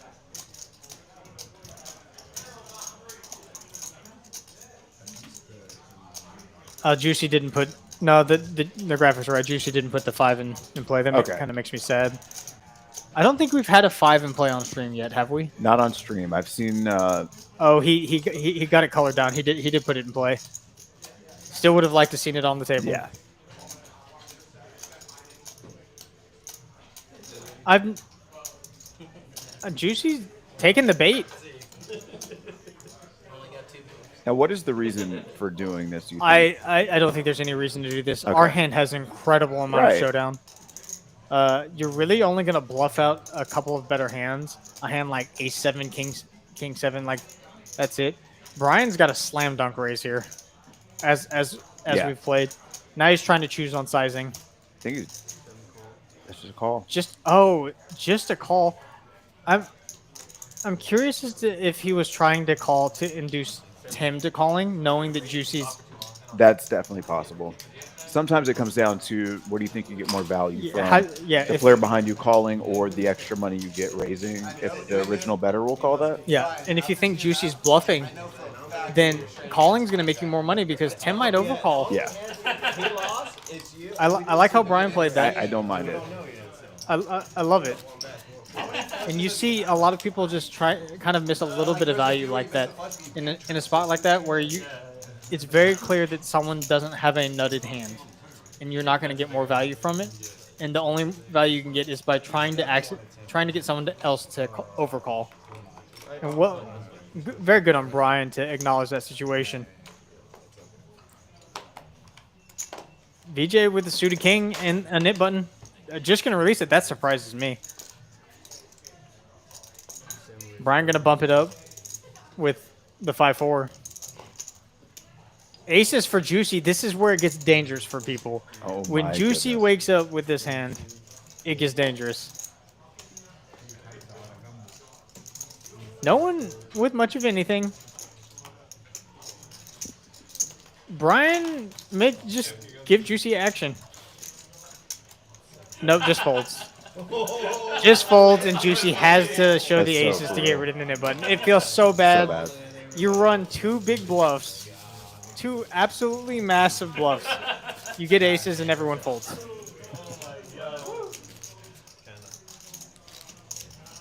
Social pressure norms.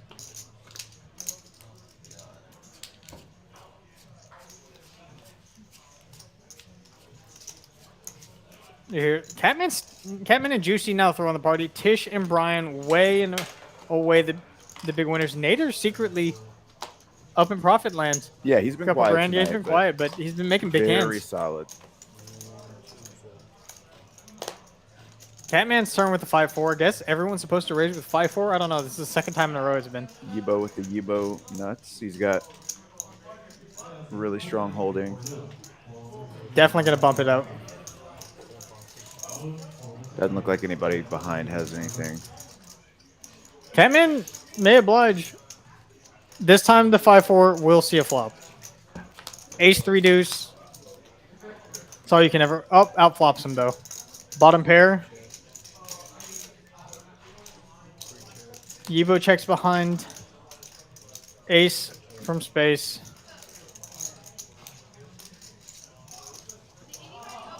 What's interesting is if Yibo bets this, I actually would lean towards folding. I like the check back from Yibo. Really trying to make sure he gets the most out of one pair. I think a lot of the pairs would fold. I'll see what sizing he wants to go with. I do believe that Yibo would have c-bet, king jack, king queen. So all those hands, since he's not checking those, I don't think those would be bluff. The hands he checks back are all ace-high hands that bet the turn. So I would be willing to fold the turn. And this is great value gotten by Yibo by checking back the turn. So when you're checking back the turn with ace queen, like you're saying, trying to get the most value out of a one pair hand. Yeah, a one What pair. rivers are you afraid of? I guess just any board pair that isn't an ace. No, because if they have a pair, all the board pair, not even the board pair, like pairs in their hands. Yibo's in position. He can control the pot. If Catman bets, you just call on the scary runouts. If Catman checks, you get to bet. So it's a very easy way to play the hand, and it ensures you get the max. It's something a lot of people I don't think would do very often. but especially with his image, like he's seen as sort of blasting off. So I when you don't make think your hand- I don't think he's blasting off there. Once again, when he checks back flop and bets turn, I think he bets flop with his king queens, his king jacks, his queen jacks, because they're all straight draws with overs, and they have the additional equity plus equity denial. Ace high doesn't really, like ace 5, for example, doesn't need to do that. Catman gets a walk because he straddled in the blind. Probably something of some $75 or $50 based Yeah, on the number of something rings. Yeah, ridiculous. something like that. It was just like randomly. So like, Hope everyone joining us is having a good evening tonight. Thank y'all for joining us here at TCH Houston for this 2-5 no limit hold'em game, which is basically 2-5 10-20. But it's 2-5. It's 2-5. For those of y'all that are interested in playing, we have a form available in the chat. Just fill it out, or contact the floor, contact TCH, and tell them you want to play on the live stream, and we'll get you on here. Or come up here and play the 100K, and while you're here, mention that you'd like to play on the stream. It's also a good way to get your name in the hat. Just come here and play. Doesn't really we don't really care. Just come here and play. And like A-Town was mentioning, we do have a 100K going on right now. We have a 100K mystery bounty going on. $300 buy-in, multiple flights. Starting one, I believe, starts at noon. The other one starts at 5. Is that the one going on now? That's the one going on now. Mystery bounty. Yes, the mystery bounty. If I had known that, I might have fired today. I thought that was a regular 100K. So half the prize pool will go to the mystery bounties. The other half will go to the tournament itself. I believe there's a. When I talked to the Catman about this, I believe there is one 15K bounty. Interesting. Okay. One 15K, one 10K, and then a trickling of other assortment of other ones. Very cool. Yeah. Okay. So there's another 100K later this month that is a $200 buy-in. That's right? correct, and that one y'all should play in. Y'all should great value. $200 100K tournament. Great value tournament. Catman calls with deuces. Hater with a stack size. We got some gamblers. What Yibo, is happening? So Catman straddled for 75. I believe Yibo opened something to 150, maybe to 50. Yibo opened it to 150. Then Hater 3-bet to 650 on the button with his nip button. Safe flop for deuces if Catman thought he had the best hand. I think it's a great flop for Hater to bet. Catman's probably not going to fold this flop. We have king high. We have to bet. We can't just try and hit a king or an 8. Catman's not going to let us win the hand that easily. We have our nip button. You don't have to bet big. You can bet $500, $400. I mean, this is a different hider than I'm used to seeing. I like it. Yeah, I love it. More aggressive. Get after the money. Let's see what sizing he wants to choose. I like this size because there's not a huge stack of green in his hand. It looks like he's going to settle on 4 or 450. Looks value. Yeah, I like the sizing. I don't think Catman is in the mood to release a pair. Not a great flop for deuces, but not once again not the worst flop. How for can you deuces. proceed here though? It's either like a, I mean, it's hard to just flat. Well, hider stack size is so awkward. I don't think I'd proceed, but boy. This is a perfect card for hider to bluff. If the Catman had any pair, which he's gonna have, I think he's gonna have a ton of pairs. It's going to put him in a rough spot. If he has a queen, it's going to put him in a rough spot. I think when Catman checks, there's only one move, and that's all in. And coincidentally, you have a lot of outs versus Catman's exact hand. I haven't seen Hyder pull off a big bluff like this in a while, and I would love to see him pull the trigger on this. He set it up perfectly. I love it. He goes all in.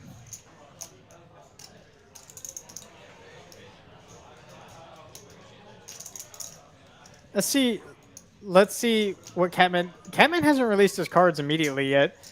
So he's thinking about making this call. He's getting a count. He's actually thinking about making this call. I wouldn't make this call. This would be sick. But this is very much a Catman call. We've seen so many of these from him. I've been on a horrible end of these every time I try to do this. He's the only one capable of making this call at this table, I think. I think so. And we saw him do this last week. He tanked for longer than we've seen him tank in a while, so he ended up releasing there. So really, when you make this call, you're hoping you're up against King Jack, King 10, Jack 10. That's it. That's the only hands you're hoping. That's it. And apparently the King 8, but this would be an absolutely insane call if Catman makes it. And he's got chips in hand. He's ready to make the call. He just doesn't believe. Doesn't believe the story.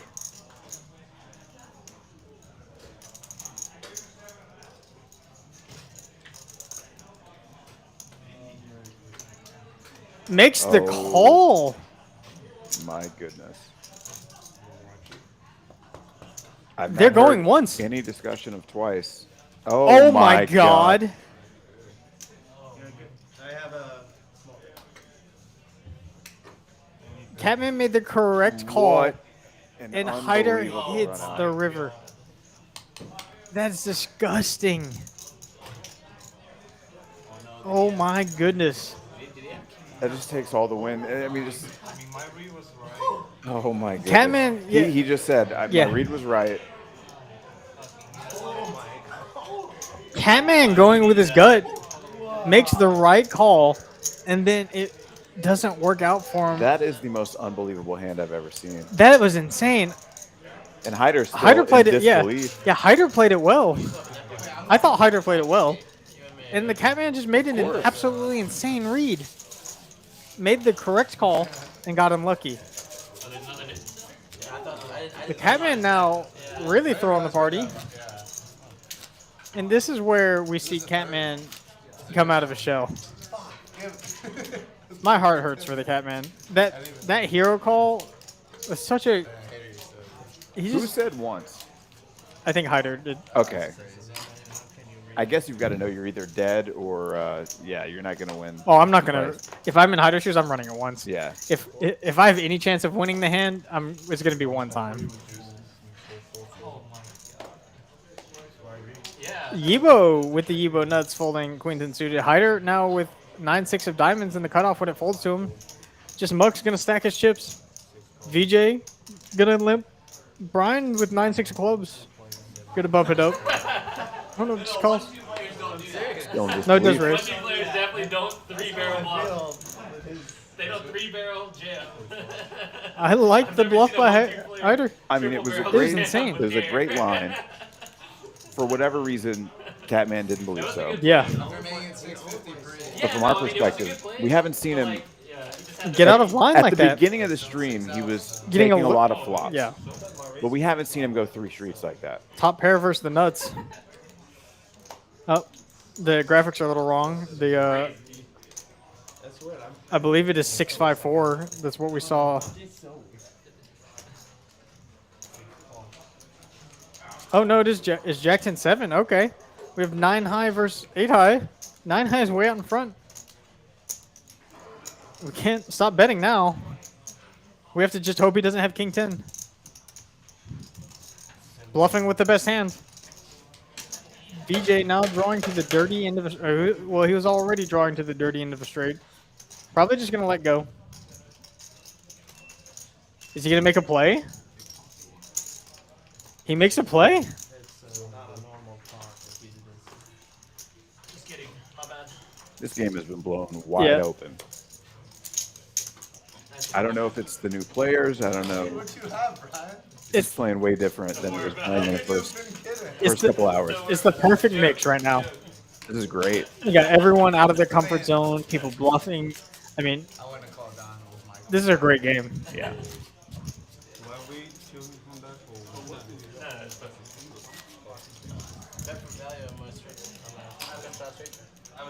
Catman taking a walk after that one.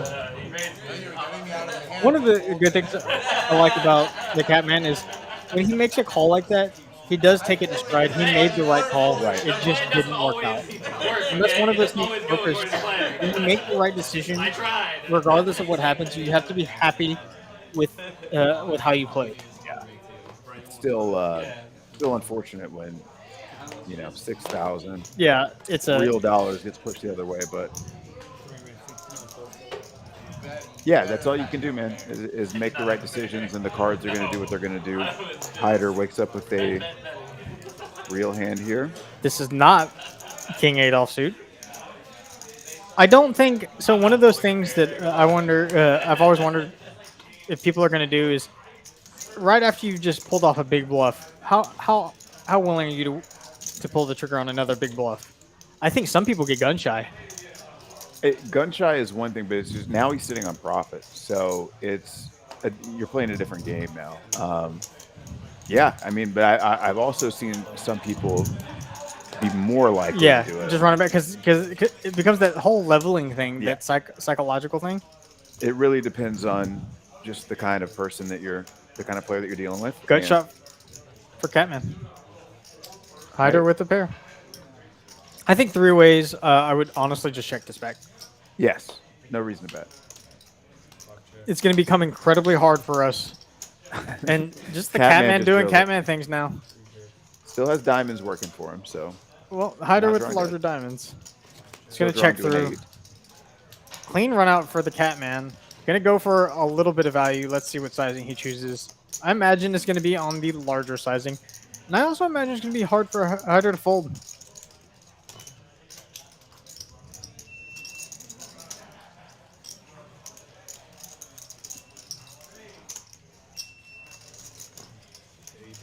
Yeah, way large. I like the overbet.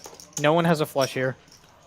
At best, someone has a pair, and if you were to bluff, you have to take this. This is very polarizing. So like this could get a call. I think this is fantastic sizing.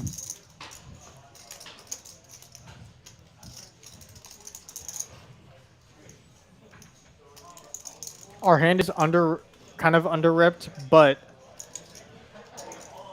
he could have so many value hands here. Not even just yet. Makes a discipline lay down. Good fold. Good fold. Like, if he had less value hands, he could have obviously straights, flushes, 2 pair sets. So, I mean, we in the odd instance that he just takes a queen and goes bananas, we don't beat that either. Right. Looks like that's going to be it for Tien. We got Cat coming in. Good job, Tien, on Dylan the Thunder for that. Yeah, that was an exciting 40 minutes. Want to win a brand new Chevy Trailblazer SUV? The Trailblazer Points Championship is here. The more you play and the higher you rank in the Trailblazer Poker Tour, the better your chances are. The best tournament player in the Trailblazer Poker Tour drives away with this grand prize. For full details on the Trailblazer Poker Tour and the Points Championship, visit TexasCardHouse.com.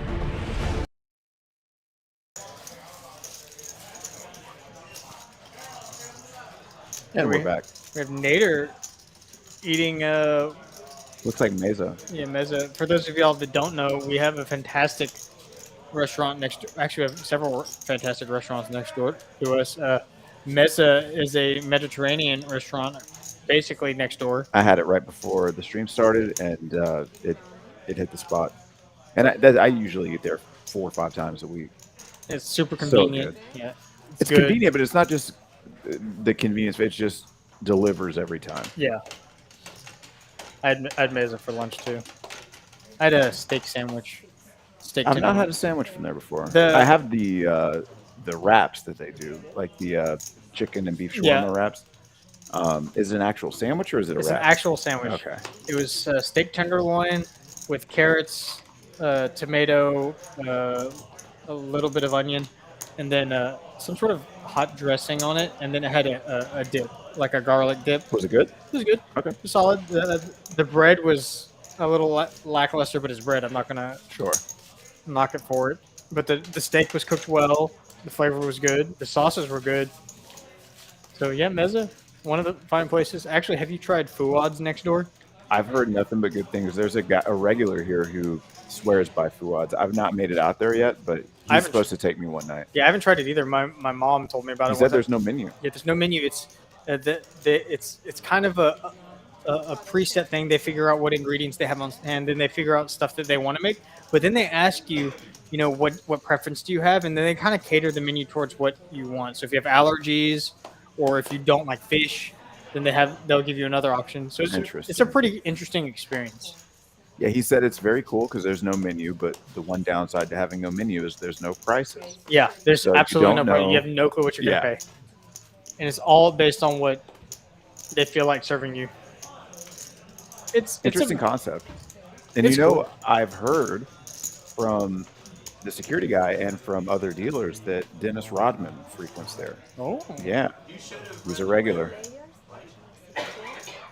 He's always out smoking a cigar, they said, which is very cool. How is that the card that he hits too? Catman. Gonna get it through. King high. Open-ended straight draw.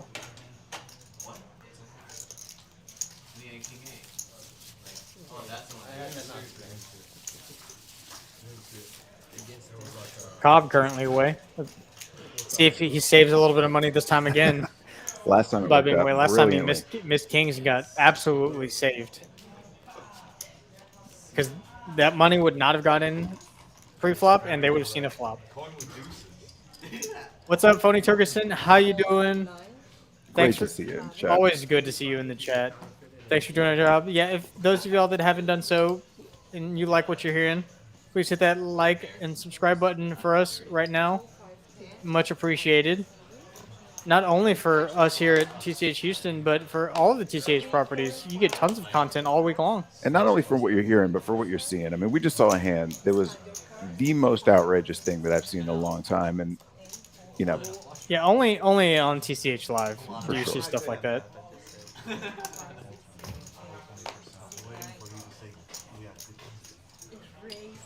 I said it.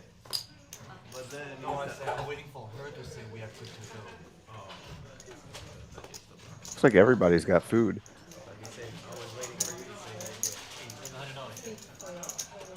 Tish folding sixes to Juicy's cutoff raise. Just not wanting to see it. Nader taking a flop. Both players have nines. I don't imagine the nine is worse. Nader's nine is worse than Juicy's nine. Juicy gonna go with a little C bet here. Nader get a check raise. I imagine this is two nines. 2 nines? Two nines or queen nine suited. I don't think Nader has 9-4 suited. Juicy gonna make the call. Gonna see a turn. He's got diamonds working for him. A 7 would probably be disastrous for Juicy, even though we don't see the card. 4 doesn't really change anything. Not knowing Nader's other card makes this hand very interesting. He does slow down, so now he's chopping with Juicy if they both have 9, like 9-10, 9-8. Do you think that check makes it more likely that he has a set of nines, or nines full at this point, or less likely, or doesn't change anything? Players do that very differently. Some players continue to go for value, but when on a queen 9-4 is super dry. Yeah. So if you check raise with a set and the board pairs immediately, I think checking for deception is fine. And I think he's going to have a set with some frequency. I'm curious as to see what Juicy does when Nader checks to him, because Juicy's most certainly betting. If he's betting as a bluff. And it looks like he's betting. Nader just snap calls. No thought. This really looks like queen 9 or 9s. 8 changes nothing.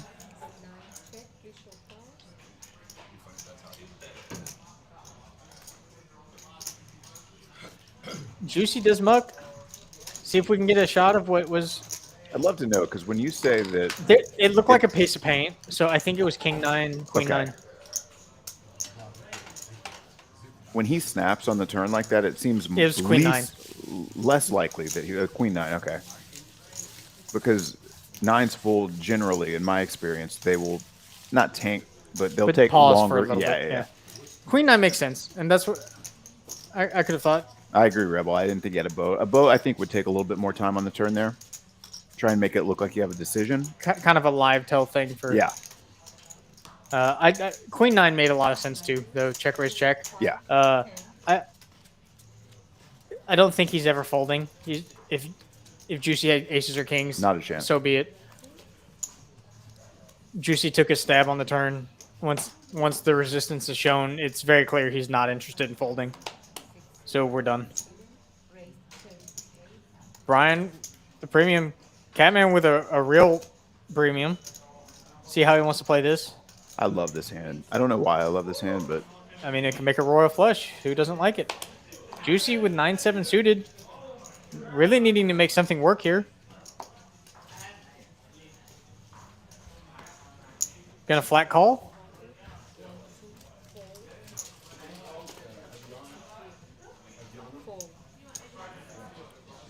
Yibo's been a little quiet as of late. Hope we can get him back in the mix. I mean, everyone's been so active. It's just been interesting. Yeah. He may not feel the need to go bananas if everyone's going bananas, and it's good to see that he can shift gears.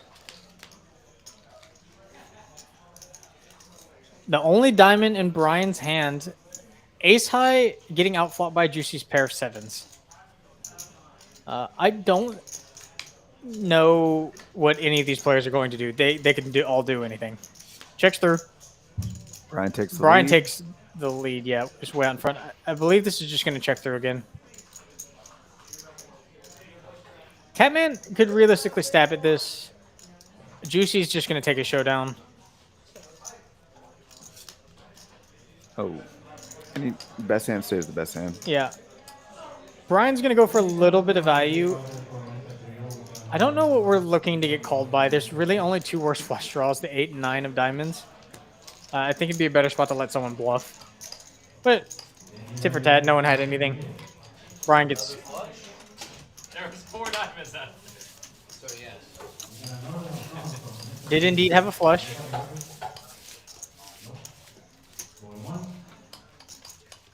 I might go back, watch this shot on 8 times speed. This kind of flushes. Brian has had several flushes this evening. Single digits. Not that many. Probably is single digits, but still, anytime it's more than, 2 or 3 flushes in, what is this, a 3-hour period, that's a lot. Like, if I could make 1 flush an hour, It'd be great. that'd be fantastic.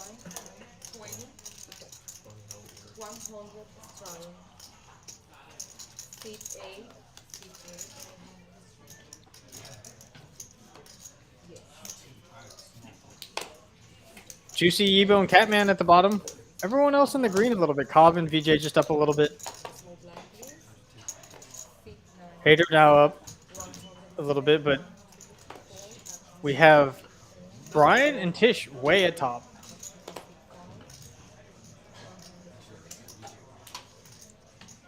Hater's not folded yet. I believe he's going to raise the A7 suited. Does just call. Tim, the Catman, has a $100 straddle on. VJ lets go of the Queen 9 suited, and now Brian has woken up with kings. Yeesh. Catman with the 10-6 and a $100 straddle. He does not like to fold his straddle. He just doesn't like to fold it. This hand's not very good. Does fold it, make the decimal lay down. Hater probably going to make the fold too. Good small pickup. Shows the kings. Kings, you're right. Kings have been getting thrown around tonight. It's the most I've seen them in a long time. And it's not like any other pair. We haven't seen, I mean, tens. We We've saw seen aces tens. once. We've seen tens quite a few No times. queens. We saw Yibo have queens. Oh yeah, Yibo had queens right after he had his aces cracked. Yeah. That's right. No, we've had jacks once, I think.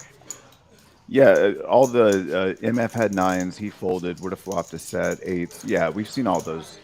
But again, we haven't seen a pair go around the table like we've seen kings tonight. The kings have been thundering around. And winning.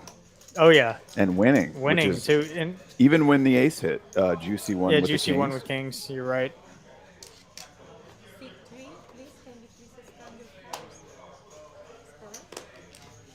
We did see a chance for kings to Juicy. get cracked Yeah, sorry. when oh, Juicy just Yeah, would have had 8s. yeah. Oh, and a big straddle. Oh, the straddling's on now. It's a $100 straddle again. Action trackers. Yibo with Jack 10 suited going to make the call. His stack's a little wrong. He has a little bit more than $539 behind. Catman, this is much more of a Catman hand. Gonna see a flop. Yeah, he's going to put the money in. It can make a straight. He's gonna see a flop. Well, 10-6 could have made a straight too, but Oh my goodness. He flops a little pair. something for everybody. Top pair, good kicker. Middle pair, middle kicker. Bottom pair, no kicker. Cobb should certainly be betting this. See what it chooses. 475, a little on the larger side. Don't mind this at all. really only afraid of Queen Jack. Yibo gonna make the call. Has it? The graphics are a little wrong. He has probably another 1,000 or so, but behind. See if the Catman wants to get a little speculative and continue with this 3. Try and get lucky. Does. Oh my goodness. A little bit of gamble there. Such a big bet to call. Yeah. You mean Yeah. I mean 475 No, I meant is like, a lot. yeah. Okay. Oh, Oh my and goodness. Gets Look, rewarded. he deserves this. Yeah, no way. He did put the money in. Cobb is in love with his hand.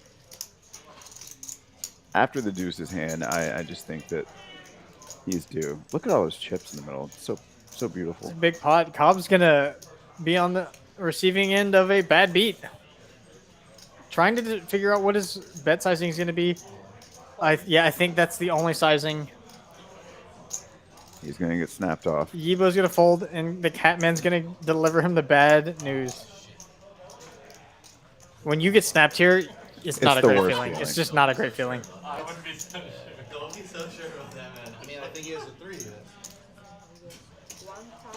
Cobb says, "I think he has a 3," and Right. it's you correct. only kill once, right? Yeah. Can't even ask. I like twice. I don't say you can really ask. All right, twice, please. I think I have 2 outs. Twice?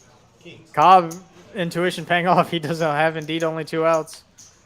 Oh That's my quads for the goodness. Catman. That's good for me. Wow. That's good for me, he says? Okay. Yeah. Yeah. All right. So Yeah.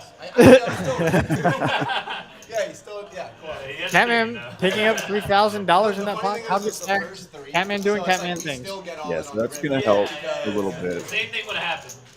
Still probably stuck Same thing quite would a bit. happen. Shit would have happened. I'm not checking. We make Cobb feel a little bit better about his hand, but Yeah, Catman has moved. Feels weird saying this, but he's moved up to 4.8k down. Which, look, when you're stuck 7k is a great. That's a start. a couple more of those pots, and And we still got 45 minutes to go. So we're moving in the right direction at least. Cobb gonna reload. Yeah, do it nicely. I mean, the man put in the 475 on the flop, Yeah. so He's just gonna get paid every time too. yeah.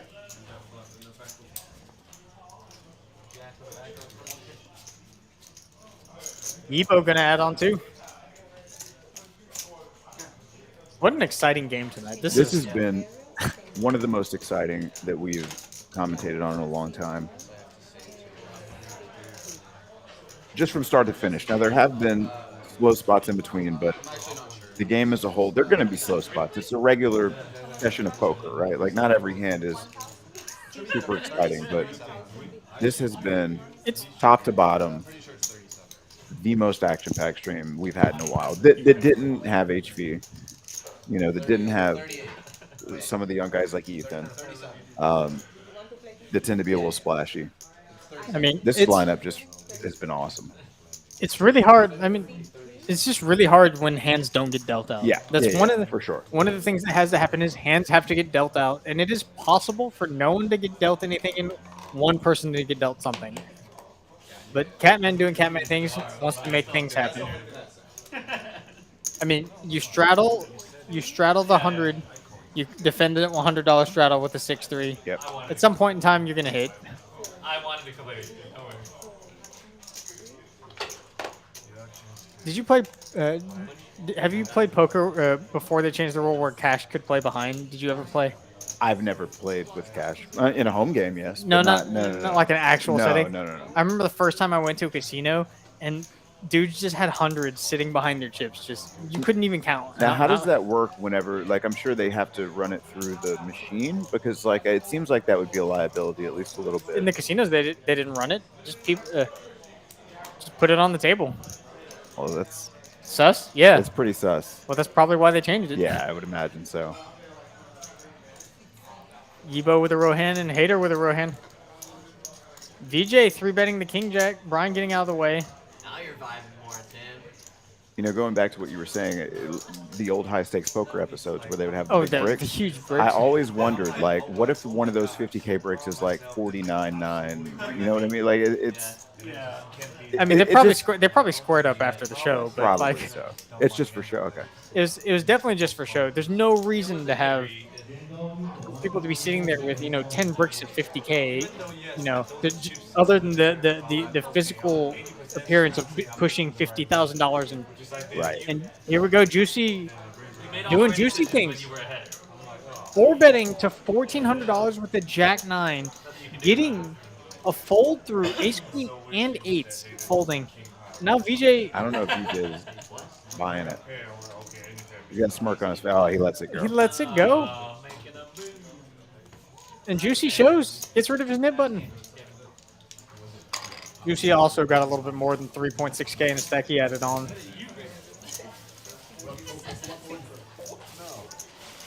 A nice cold 4-bet with the Jack 9 offsuit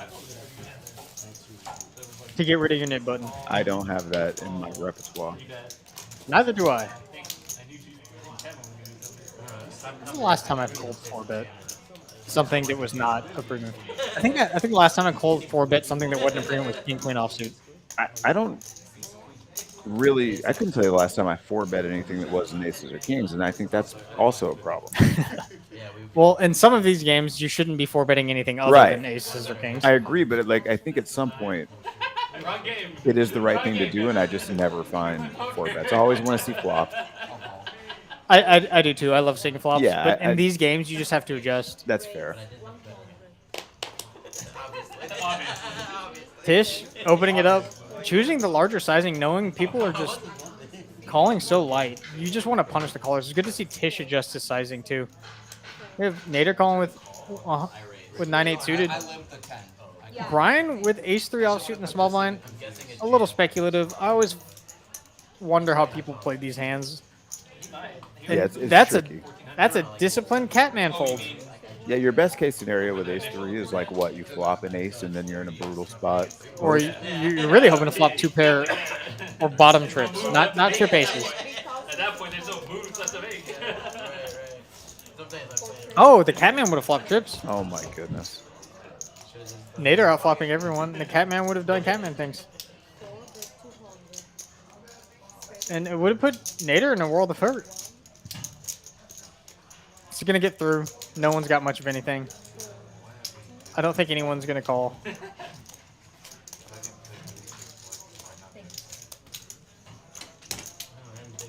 I'm surprised to not see Tish c-bet that. It's such a dry flop. But it is 4 ways, and these players are calling relatively wide ranges.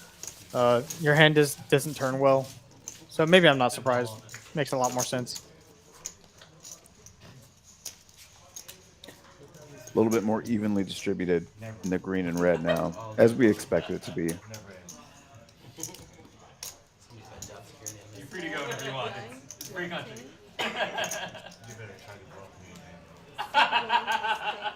Hater. Every time I bluffed him, he says, just try it again, try it again. And then at some point in time down the road, I tried again, and it works. He knew you had king guy. Was it last week that he, with Juicy, said good call, and then Oh they yeah, reversed goaded him into the yeah, and then Juicy reversed it on him at the end of the stream. Yeah. That was great. What? I said I had a pair. Did you see the confidence?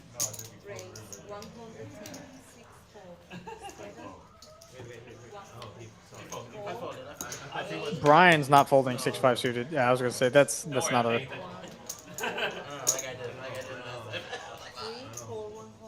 Yibo gonna see a flop with the Jack 8 offsuit. We got a fairish fight. Great Ooh. flop for 6-5. Yeah. Jack 8 with a gut shot as well. King high, the best hand, but not great versus these hands. I would have liked to see Brian bet at that one check too. Turns a flush draw. Yibo with his 2 overs to basic. Well, 1 over, gut shot. Now going to take a stab. King high is out of the way. Brian's not folding the turn. Let's see if he puts in a raise. Doesn't. Just calls. Drawn a little thin based on what's in there. Oh, wow. Jack picks up the best hand. Let's see if Yibo wants to go for a little bit of value. Target is 7. If we get raised, we just fold.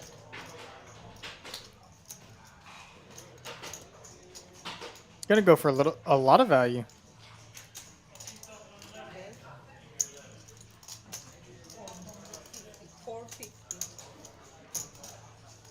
See if Brian wants to turn his hand into a bluff. Rep a 4. That's. I don't see why you would at this point. You can just let it go. Brian's having A great night, yeah. Brian's not one to. Too late. He's. You also can't remind him, or else you get your. You're gonna get it. They're having discussion about showing the hand for the Nick game. Typically, in our group, when you release the hand, once the dealer takes it, it's too far. You can't turn it over and show to get your knit button. I think that's the way it should be. I think it is too. The game is explained to everybody. I do like the rule that if you remind someone to release their knit button, you get another knit button. Yeah. I like that. Nader's a little new to the knit game. You're the only one. You gotta remember. You gotta remember to show. I've had a couple people before while playing the knit game. They're like, "Oh, you forgot to show." I'm like, "I don't have a knit button." They're like, "Oh crap! I wouldn't have folded." And I'm like, "Well, that's great." Because they really want to see the hand. They're like, Yeah. thinking about the knit game. They're like, "I fold because I get to see it." And I'm like, Not this time, buddy. "Right here, just right in the muck."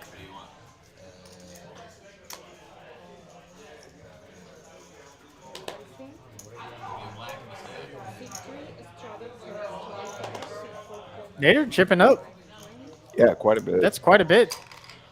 I think when he started streaming around $600, now he's sitting at 4K. Really? Yeah, 4.4. Well, I know he's sitting in front of 4. I didn't know he started with 6. Yeah, he started that's the right. he He started doubled straight up off with very 6, early. Yeah. That's right. VJ, better club is going to raise it up. Brian, 7-4 suited on the button, or in the cutoff, going to call. It looks like the Catman's coming along too on the button. Queen 4 suited. It's the last break right now. They're doing this No 7 deuce game. Tish is gone. Yibo's going to call with the 10-7. Nader's going to call. Hater's going to call. We got a casual Texas heads up going on. Well, it's like VJ. Only one with diamonds is Brian. VJ flopping top pair. I would feel pretty comfortable about this flop with my top pair. Yeah, bets it. Gets called. Catman folds. No one else is going to continue. Brian looking for a diamond. That's not a diamond. That's a pretty safe card for VJ. I would bet this turn again. A bit large, knowing that Brian has a lot of straight draws and flush draws. I like this sizing. What? That was 500. Okay. You could size even larger. Yeah, I mean, with 900 back, Yeah. you put him in an awkward spot. Brian knows that now, based on how much stack is left, that if he hits his diamond, he's probably getting I don't everything. love the call, though. I don't only love because I don't love the call either. yeah, it's just like when the diamond comes, it's going to be very hard to get paid, and also you have nothing else working for you. It's got to be a diamond specifically. It's not like you can hit a pair. It's not like you have a gut shot to go with it. Almost mucked it. It was not the 9 of diamonds. Yeah, that was. Brian would have. Yeah. Big pickup by VJ with just top pair. And Not the greatest kicker, but he I mean, played I it would very well. I would have been pretty happy with my hand on that run. How are you able to come to those conclusions, though? Because they were, I believe, on the flop, like 6-handed. How with ace-7 are you so confident? So the Yibo defends the straddle. His aces are going to be pretty ragged most of the time. Nader and Hater both limp called. They're much more likely, based on the way they've been playing, to have suited hands that are like suited connectors, things like that. Not a lot of big aces. Hater raises his big aces. I played with Nader a lot. He would check raise, like limp re-raise some of his ace kings, some of his ace queens. He would definitely raise those for sure. And I don't think he has ace jack very often outside of because he would have raised that. Like I think all of his big aces raised. Just open the pot. Brian is once again super wide. Catman's super wide. It's not that I don't think they could show up with ace 10. They have so many hands there Yeah. that You're crushing. you're most just of them. crushing it. Yeah. Okay. I'm just trying to get better at poker, man. And your stack to pot ratio kind of also dictates how the hand's going to play out. Where when you're getting called most of the time, it's going to be draw. The way they play their hands, it's going to be draws that are continuing. You get the occasional king queen, queen jack, but you're going to also get at the same time you're also going to get jack 10 some of the time, king jack, king 10 some of the time, and once again those are all draws. So the 6 was a beautiful blank turn. Evo, the only one with a real hand here. Juicy doing juicy things. I don't think that'll stop him from taking a flop here. Sometimes when he's feeling it. You just play some street poker. That could include a 4-bet. We've seen him do it. We saw him do it against Tish with a very similar hand, but that was a little bit different situation. He was on the button that hand. Don't mind the folds. No, I think you just live to see another day. Live to see another hand. Part of poker's patience. It's tough though. Like at what point? Now this game is going to continue, obviously, but if you know a game is coming to an end, do you tend to just look at it as one long session and I'll get him another day, or do you tend to try and, I wouldn't say force things, but maybe play hands a little differently? Depends on my mood. Yeah, but it could potentially factor in sometimes. Yeah, sometimes. Okay. If it's a great game and I know that I'm playing with a bunch of players, and I'm in a gambling mood, sometimes I'm just willing to be more gambling. I've done it before, but realistically, what you should be doing is it's one long session. Yeah. And just fight another day. Because I'm trying to get better at doing that. I am too. I had a really, really, really bad session a few weeks ago, and I played a few smaller sessions since then, and they've been great. But like, yeah, forcing things is not a great way to play poker. Juicy with aces. See if you can get action. The last time he had aces. Yeah, it was a rough go. I mean, somebody has a pick. Yeah, I don't see him getting a walk here. I don't. Not even a walk. I think VJ and Catman will be more than happy to oblige. Yeah, continuing. Did someone fold king 9 suited just now? I mean, it's raising a 3-bet. Catman not going anywhere. Both of these players are stuck heaps in this game. There could be even more blood. Top set for Juicy. Very dangerous here. Nut straight draw for Catman. I imagine this is going to go check, bet, call. See what sizing Juicy wants to choose. A 10 of any sort would be disastrous.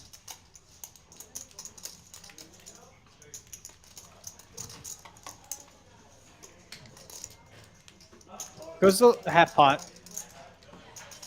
The Catman going to oblige. All the 10s are live. And we're done. Juicy now going to try and figure out how he can get the most money. Basically, you're hoping Catman has a flush. It's the only way you can get tons of money. Is there ever a world where you just hope he has one club and you can just check here? No? I want to get stacks. Stacks, they got 6,000. Yeah, I want to get stacks. With Juicy, with Juicy's image, I think you can get called so much lighter here. I think someone else with their image wouldn't be able to get called as frequently. So I would bet this again. I like Juicy sizing half pot. Catman knows he's capable of doing a bunch of stuff, but we have queen high, boards paired, clubs have come in. It's over. I'm a big supporter when someone as active as Juicy. When you get big hands, build a big pot. But in the same sense, like we were talking about earlier, there's a hand that happened where, so basically, instead of betting turn, he could check back the turn, and given that Catman is active as he is, he could potentially fire on the river as a bluff. I don't think Catman personally is going to fire that river as a bluff. Juicy's the 3-better. Playing and flow is still going to be important there. Juicy's still going to have the stronger range. He's going to have ace-king, aces, kings, flushes, and really the only super strong hands that the Catman could have. He does slow play aces and kings sometimes. But really the way he plays and with as many hands as he'll see the flop with, he has a flush. there. Well, we saw him take a turn with 6-3 off. So I meant the strongest hands. And Right. let's say Catman does have a 3 there. You want to build a pot. with That's fair. That 3. In that spot, sure. Yeah. Just all the hands that Catman's continuing with, you just want to build a pot. Catman's probably not raising you since you're so deep with any hands. Build the pot. Don't have to go super big. Don't need to go super small. Half pot was good. I think we're going to have a pretty interesting confrontation here. We got 2 pairs. Cobb? Where'd the ace queen go? I just saw an 8. Cobb 3-bet, so I believe the ace queen was somewhere in the blinds. That was Tish. I don't mind Tish's fold. I think it's 4-bet or fold. I don't really like calling out of the blinds. For 150? For 150. Ace queen off. You have a bunch of people left to act behind you. Cobb just flops the effective world. nuts, yeah. Nader, with his overpair, just going to lead out. Hope no one has nothing. Let's see if Brian gets sticky with his overpair. You still have Cobb left behind you, and Cobb is loving this. Music to his ears. It is a weird spot where, but he's never folding. You have the second nuts, well, third nuts. There's ace high flush, and 5-6 of spades. Oh, and Brian would have turned a set. Is Nader? Oh no! What? Nader's bluffing into it. And You just got a flat here, right? yeah, you're always flatting here. There's plenty of time to get the chips in on the river.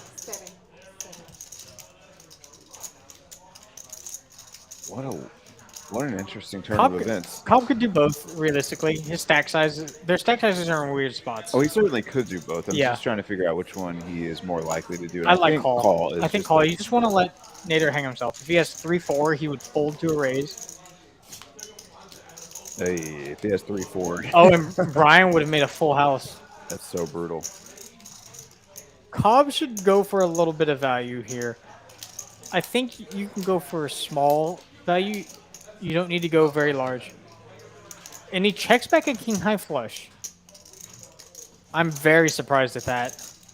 Brian shaking his head. He would have. Yeah, it's rough, but also Oh, like, yeah. I don't mind the check back there only because Nader's not really like he's one of those guys like MF that I see as he's either got. I mean, I don't know. He could have an ace high tons of flush, flush, that but he was could have worried tons of about- other flushes. He That could is have true. queen high and jack high and 10 high. I think I would check back the king queen of spades, and I would bet the king because you're Okay, blocking. explain that. Because king queen of spades now he can't have queen 10 or queen jack of spades. Okay. Both two very important flushes that I think Nader would show up with. So now he could only have jack 10 as worst spades. So you want to unblock the bad flushes? You're saying The worst flushes. Yeah. So Interesting. Okay. I mean, because if you're only leaving Nader with jack 10 of spades, 9-8 of spades, 10-9 of spades, and all the ace X of spades, that sucks. I'd Well, rather. jack high flush is still a pretty strong flush. Yeah, but I'm saying taking two super strong flushes Out of the equation. especially the way the hand played that he could show up with. The problem is the one flush you don't take out of the equation is the ace high flush. It doesn't really matter. Putting more worse value hands is important. Okay. I don't think Nader has all of the ace high flushes. I don't think he has all of them either. It's just against him specifically, I think I would be more likely to check back than other players, I guess. I can see that. Now we have jack high versus 9 high. Catman flopping the best of it with a gut shot, but jack 10's way the best hand. Board pairs. This is going to be who wants it most. Nader value bluffing. With the best hand. Yeah. I love it. See if Catman wants to call and then bluff at the river. This is also something I don't do enough of is just float, see if they bet river, and it looks like he's going to. This Jack high value bluffing. See if the Catman wants to turn it into a raise. This isn't very small sizing. Just folds. But do you think he called? Oh, I guess he had a gut shot. Okay, never mind. Yeah. Very rarely do you see people do that with complete air. I mean, you have to have some sort of sick read on someone to do that with complete air.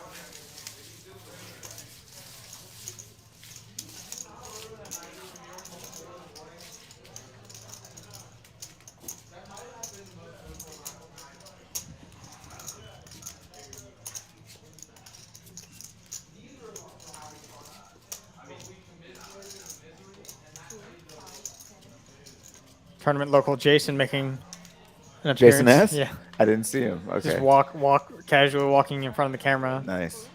What's up, Jason? I've actually played on stream with him a couple times. Back in the 5-10-20 Oh, days. wait. Yeah, that's right. He would occasionally Yeah, hop he would in. just jump in Just randomly. hop in randomly. This was the end of his stream. I'll never forget because Troy, right? Yeah. I wouldn't say tilted, but every time I opened that night, Troy would just jam all in. He wouldn't 3-bet me. He would just jam all in. And so he did it the 4th time, and I just got tired of it. I had Queen 5 of spades, and I called his all in. I think it was 1,600 with Queen 5 of spades. And Jason was like, "What are you doing?" It was amazing. But yeah, it was a very memorable session. Love to see Jason in the room. He's always a great guy. Yeah. Great player. And being to a nice tournament recently. He got 4th in one of the. Yeah, and made a final table. Oh yeah, went but deep. it was for a lot. No, he got 3rd in. Yeah, 3rd. It was 3rd. But laddered exceptionally well because he was short pretty much the entire Super time. short. Let the pros really just destroy everybody. Yeah. And then found himself 3-handed with 2 pros, 2 crushers actually. Yeah, it was a masterful way to navigate that spot. I was very proud of him. Hard to do. We have 10 high versus open-ended. Now we have open-ended versus open-ended. Yibo turning he had the best hand, but turning the best draw. So there is a card. Yeah, the 8. The 8 will destroy Nader. Oh my god. Wow. This could get interesting. I think it's gonna go bet call. It's a club. It's a club, but Nader's hand is so strong.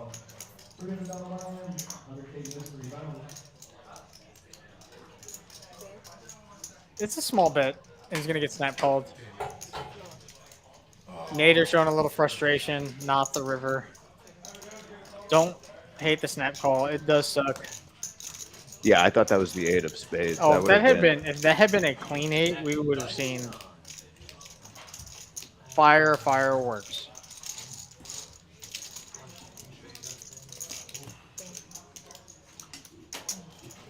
Unfortunate run out for Nader. Some of the big pots are coolers, and some of them are just like king 8 versus deuce. What do you mean? That is a cooler. They're not. They're talking about how king 8 versus deuce this wasn't a cooler. That's normal race. Wasn't a That cooler? house is not a cooler. Wasn't a cooler. I mean, that was cool. It's just a mandatory bluff and then a mandatory call. Nothing else. As we get to our dealer change. I mean, the good thing for Tim though is like. Attention Rio Grande Valley poker players. The $60,000 guaranteed Trailblazer Poker Tour is coming to Texas Card House RGV from December 19th through December 29th. $175 buy-in. Tons of great perks for playing at this tour stop. Flights at 1 p.m. and 6 p.m. every day except Christmas Eve and Christmas Day. For full details, structure, and more, visit TexasCardHouse.com.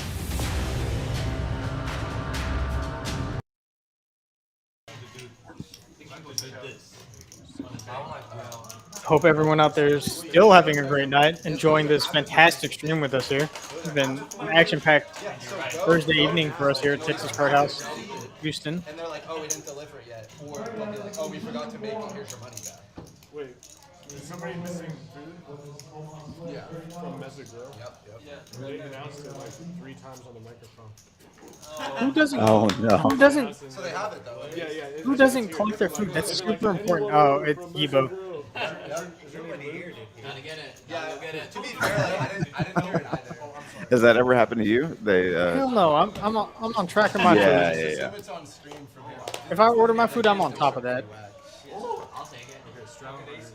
I'll take it. I'm trying to get Juicy, $50 straddle on. But not Gonna open it up. Does it get 300? No, it's more than $50 if Juicy's opening it up to $300. Yuvo's gonna call with 6s and collect his food at the same time. Brian with Ace King gonna bump it up. Lord. Wait, did Yibo leave the table? I'm confused. Just tell him. The food. They're trying to make sure that Yibo gets his food, but still gets to play his hand. Okay. Juicy now facing a 3-bet. Let's see how much gamble he has in him. A lot. gonna be 1,000 to go. Brian woke up with a real hand. See if Juicy wants to play in position. I believe if Juicy calls, Yibo's gonna come along too. I could see him doing all the things here. He lets it go this time. I think it's a very disciplined fold. I don't think Brian's getting incredibly out of line here. Actually, a shove is probably terrible, but he is capable. And that's a big win for Ace King. That's why I raised. That was gonna be a flush. Why is Ace King's right out of best hand? He had four or five flushes pretty good. Or 2 or 3. 3 flushes and then Like the other day. 2 or 3 that turned into true. These are the games where Ace King becomes a real premium, as opposed to like your typical 1-2 or 1-3 where people aren't free betting, aren't opening as wide as they should be. Right. I haven't been here at 6 when they've done it, so I don't. I DJ though. No, there's the occasional weekends up here until 6, but it's rare. I mean, it was Yibo finally getting. I wonder how long his food waited. They said it like 3 times. Sounds like it had to have been a long time, but it's still going to be. I guarantee you, it's still going to be good. Yeah, for sure. Raise 100. Yeah, that's Two full. especially. Still the action. I believe there's at least a $25 straddle on. I'm Yibo has my second favorite hand. I think that you have to play this. the Jack 9 suited. It is. In a lineup like this, I love it. Yeah. Oh, it's Nader's turn with the 6-3. Let's see if he can do some damage. Heads up, heads up. Brian with the 10-3. Houston heads up. Hoping to cooler Nader's 6-3. Okay. Top pair, top kicker. Gut shot. And bottom pair. One of the 10s is dead. Cobb checks it. And Nader's going to take the bait. How you feel about the check? I like it. If the intention is to check raise. I don't really like check call. Nader's someone who's shown that he has typically got a hand. You just want to build the pot. Now Yibo's You're getting- letting Yibo Yeah, in you're with also. that. I mean, I'm less I mean, if worried a heart about. or a 10 here, Yeah. hit here. Even a 7. Okay, that's a clean. 7-5 gets there, but now Cobb's probably content to check call.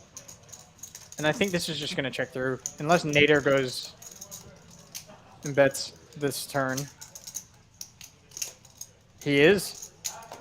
We've set the trap. We can't fold this. We shouldn't be folding this.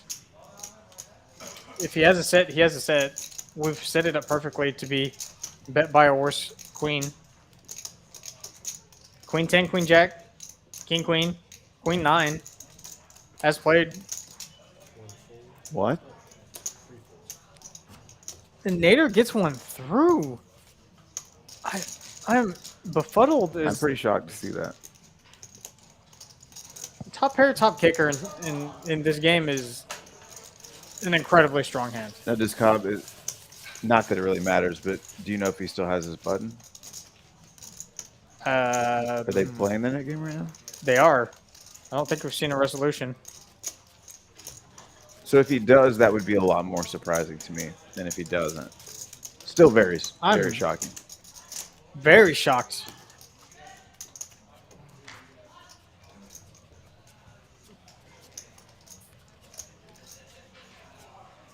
That was a very surprising fold.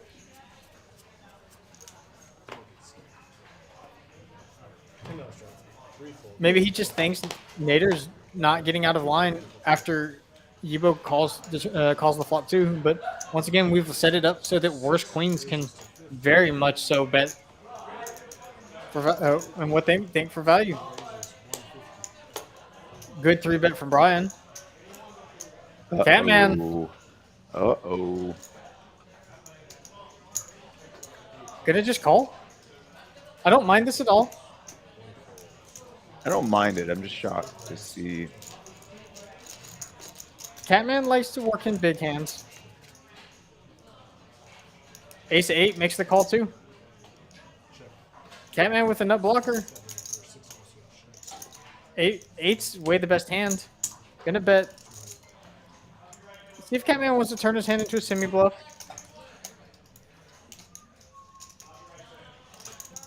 Does just call. VJ gonna most certainly get out of the way.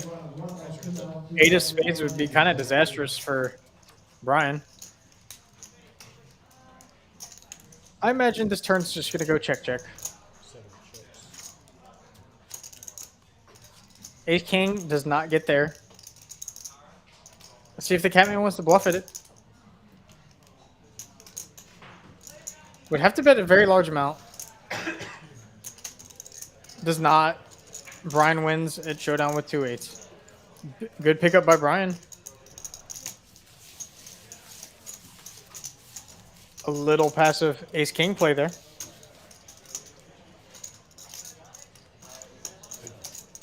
Diego X. Cobb is a frequenter of this game. I don't think that he's playing out of his comfort zone. I don't think he's out of his comfort zone. I think that he undervalued his hand. And I think he also leans, in my experience, a lot to just a little bit more conservative. Yeah. It's sort of like, I don't want to compare him to MF, but he's one of those guys that tends to lean when things are pretty close to take the conservative route. We saw him do it with the ace-jack in that hand against Tish in the all-in. I don't think he's afraid at all. As a matter of fact, I've seen him not be afraid to put a lot of money in, but it's just like, I think he's just very measured and would like to take the route that doesn't include a lot of variance.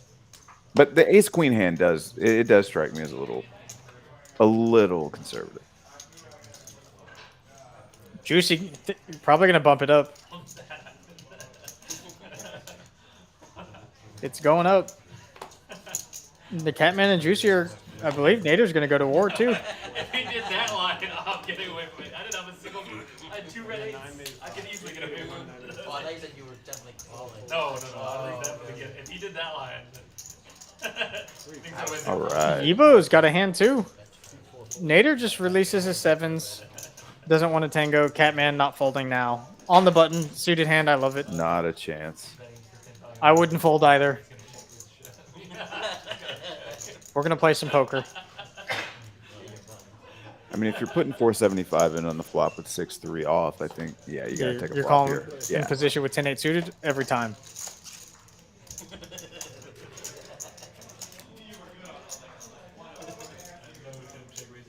Evo flops way the best of it. Juicy with great blockers, good turn cards. Probably going to stab at this. Why does he have great blockers? Blocking king, queen, jack, queen. Has the big pair advantage. Yibo's not going to be cold calling. He's going to have a lot of pairs, but he's going to be cold calling a lot of those queens too, and you block that. Does decide on a check.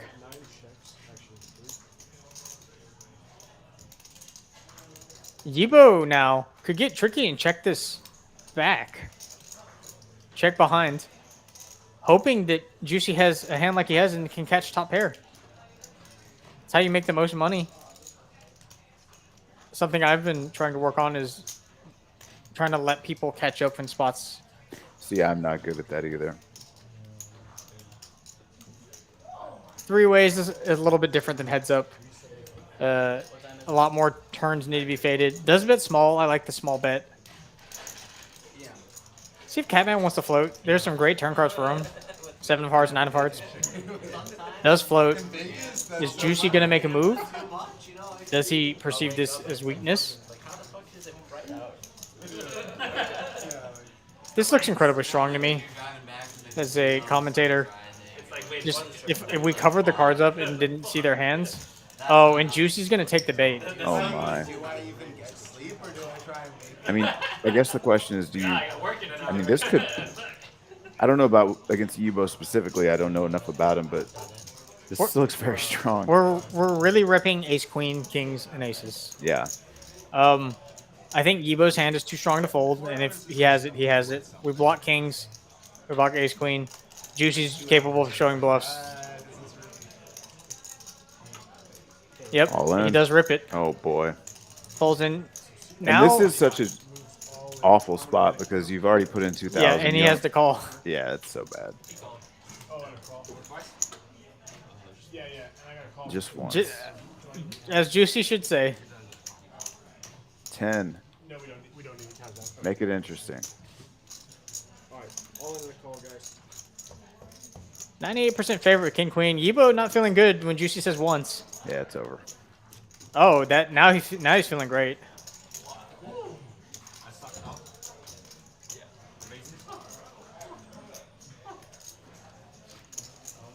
Did you hear that? I suck out. Yeah. I mean, you can't trust a poker player. Right. I lean towards the truth.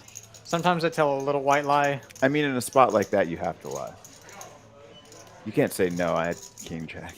Oh, they're gonna find out in 15 minutes. Yeah. I definitely don't. would like to I definitely don't lie about the stream. 25, 50. Nice pickup by Yibo. I believe that puts him in the positive.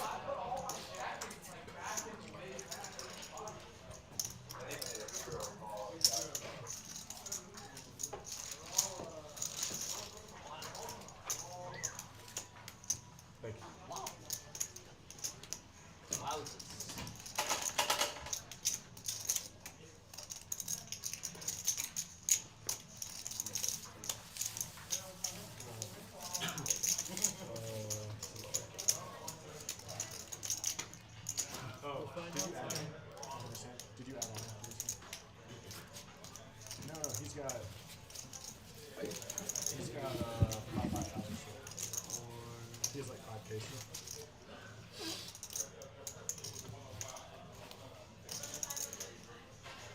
And then this one earlier. Yeah, he's got 3, 4, 30. Yeah, about like 52. What a action hand. Just Juicy thinking the smaller bet was weakness, really trying to pounce on that. And if he had aces or kings, or ace queen, I would have loved.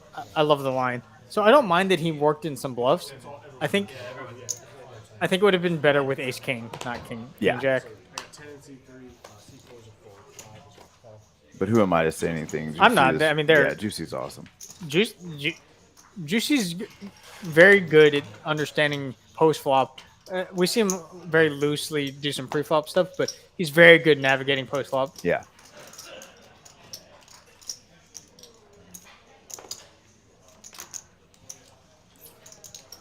I mean, in my experience, he's one of the last people I'd want to be in a hand with. Hey, he'll put the pressure on you. Catman, they're. Yep. I think the three. Top Interesting flop. Top pair.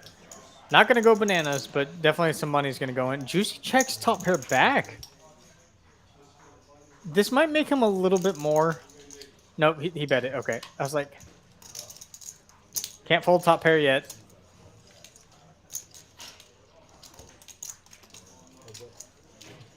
Oh, wow. Now a gut shot for one, but top 2 for Juicy. Going to go for even more value. Probably going to size up, especially after showing that big bluff. We got just enough hand to consider calling. We could fold too. 8-9 did get there, but we blocked that.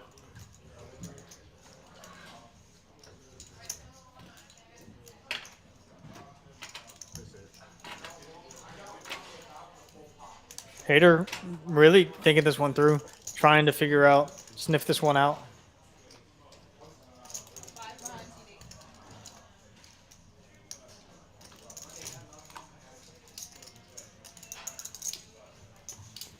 Makes a disciplined fold. Let's go the worst hand.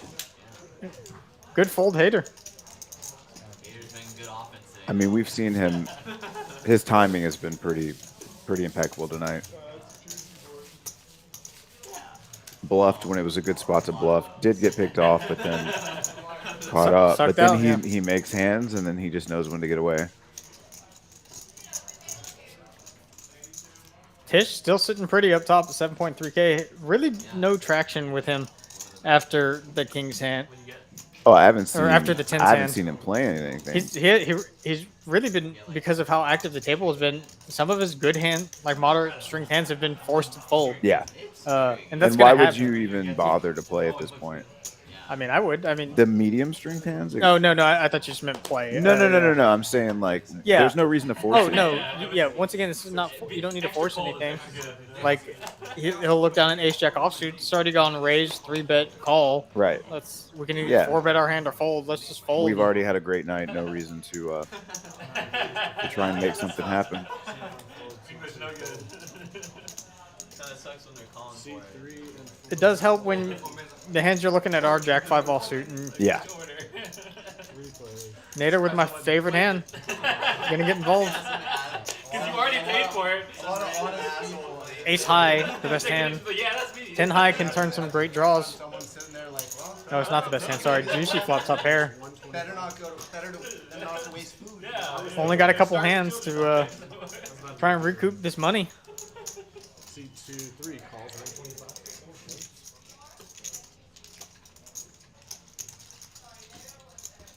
He's got a heads up to the turn. Ace high versus pair of eights. I would probably bet this 8 again. The king doesn't really connect with a lot. He has a bunch of straight draws. Like 150? Something half pot. And then just look to check back a lot of rivers. 450.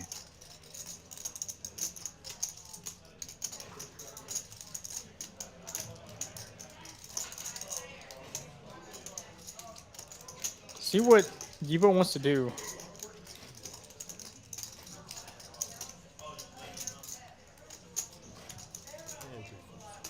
Does make a disciplined fold.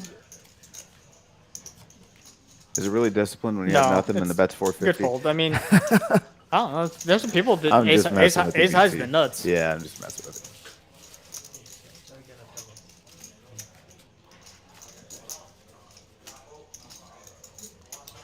Tim, how late is this gonna go? The stream ends at 9:25, but the game ends. This game will definitely continue after this stream ends. A lot of times, midnight and beyond. Couple more hands for y'all this evening. Hope everyone's had a great time this evening joining us for this 2-5 stream from Texas Card House Houston. We've had a great time. It's been action-packed. Ton of fun. This has been, from start to finish, the most exciting stream that I've had the pleasure of commentating on. Appreciate everybody who joined us. PJ raising it up. Brian getting a little active. Brian loves these really random, low, not connected hands that can make straight. I play with him a ton, and he just loves them. Yeah. Juicy's gonna most certainly bump this up. Yeah, she thinks funny too. She thought it was hilarious. Yeah, you misread that one. That was a bad read. 1 cold, 2 cold. Thought it was fucking hilarious. I mean, like, what kind of day you see people like all sniffing on the table, right? Yeah. No one really waking up with anything. VJ gonna defend. Brian coming along with the 5 deuce. Why not? Why not? I've seen him destroy some people with it, doing this.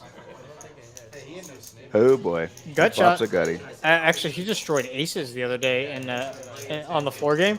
He called with, might have been 5 deuce as well and flopped a straight. Yeah. It's very tricky. And even in a spot like this, like, theoretically, you could bet this and it would have worked. Oh my and god. just smashes. Brian's just. This, I mean, we're reinforcing his Is it? his bad behavior whenever we keep rewarding him, you know. Doesn't. Unbelievable. Nice pickup with 5 high, straight. And this will be the last hand for us this evening. Hope we can get a good one for y'all. Juicy and Catman still way at the bottom. Tish and Brian neck and neck. 7.3K profit for Tish. Brian 6K profit. That's pretty good. That's amazing Pretty for good. a 2-5. 2-5 game.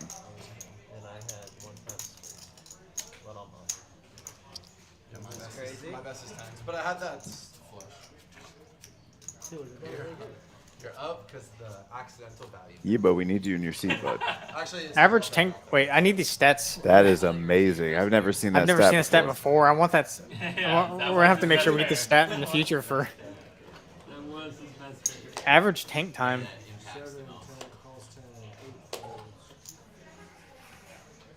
What do you think your average tank time is? Very low. Very like If 3 we read it once, seconds. I would have lost. Like when I have a decision that I need to think about, I'll take maximum 30 seconds. But whenever I don't have a decision to make, the cards are gone in less than a second.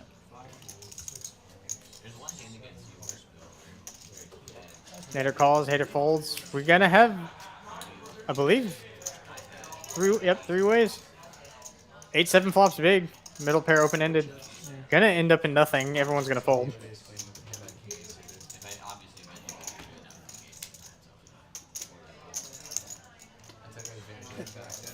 Juicy bets full pot. Everyone folds. And with that will be the end of our stream tonight. Thank you for joining us. Got anything to say to the fine folks out there, A-Town? Just appreciate you guys joining us, and we'll do it again next week. Look forward to it. Thank you guys. Have a good night. See y'all. Have a good one. That's what you should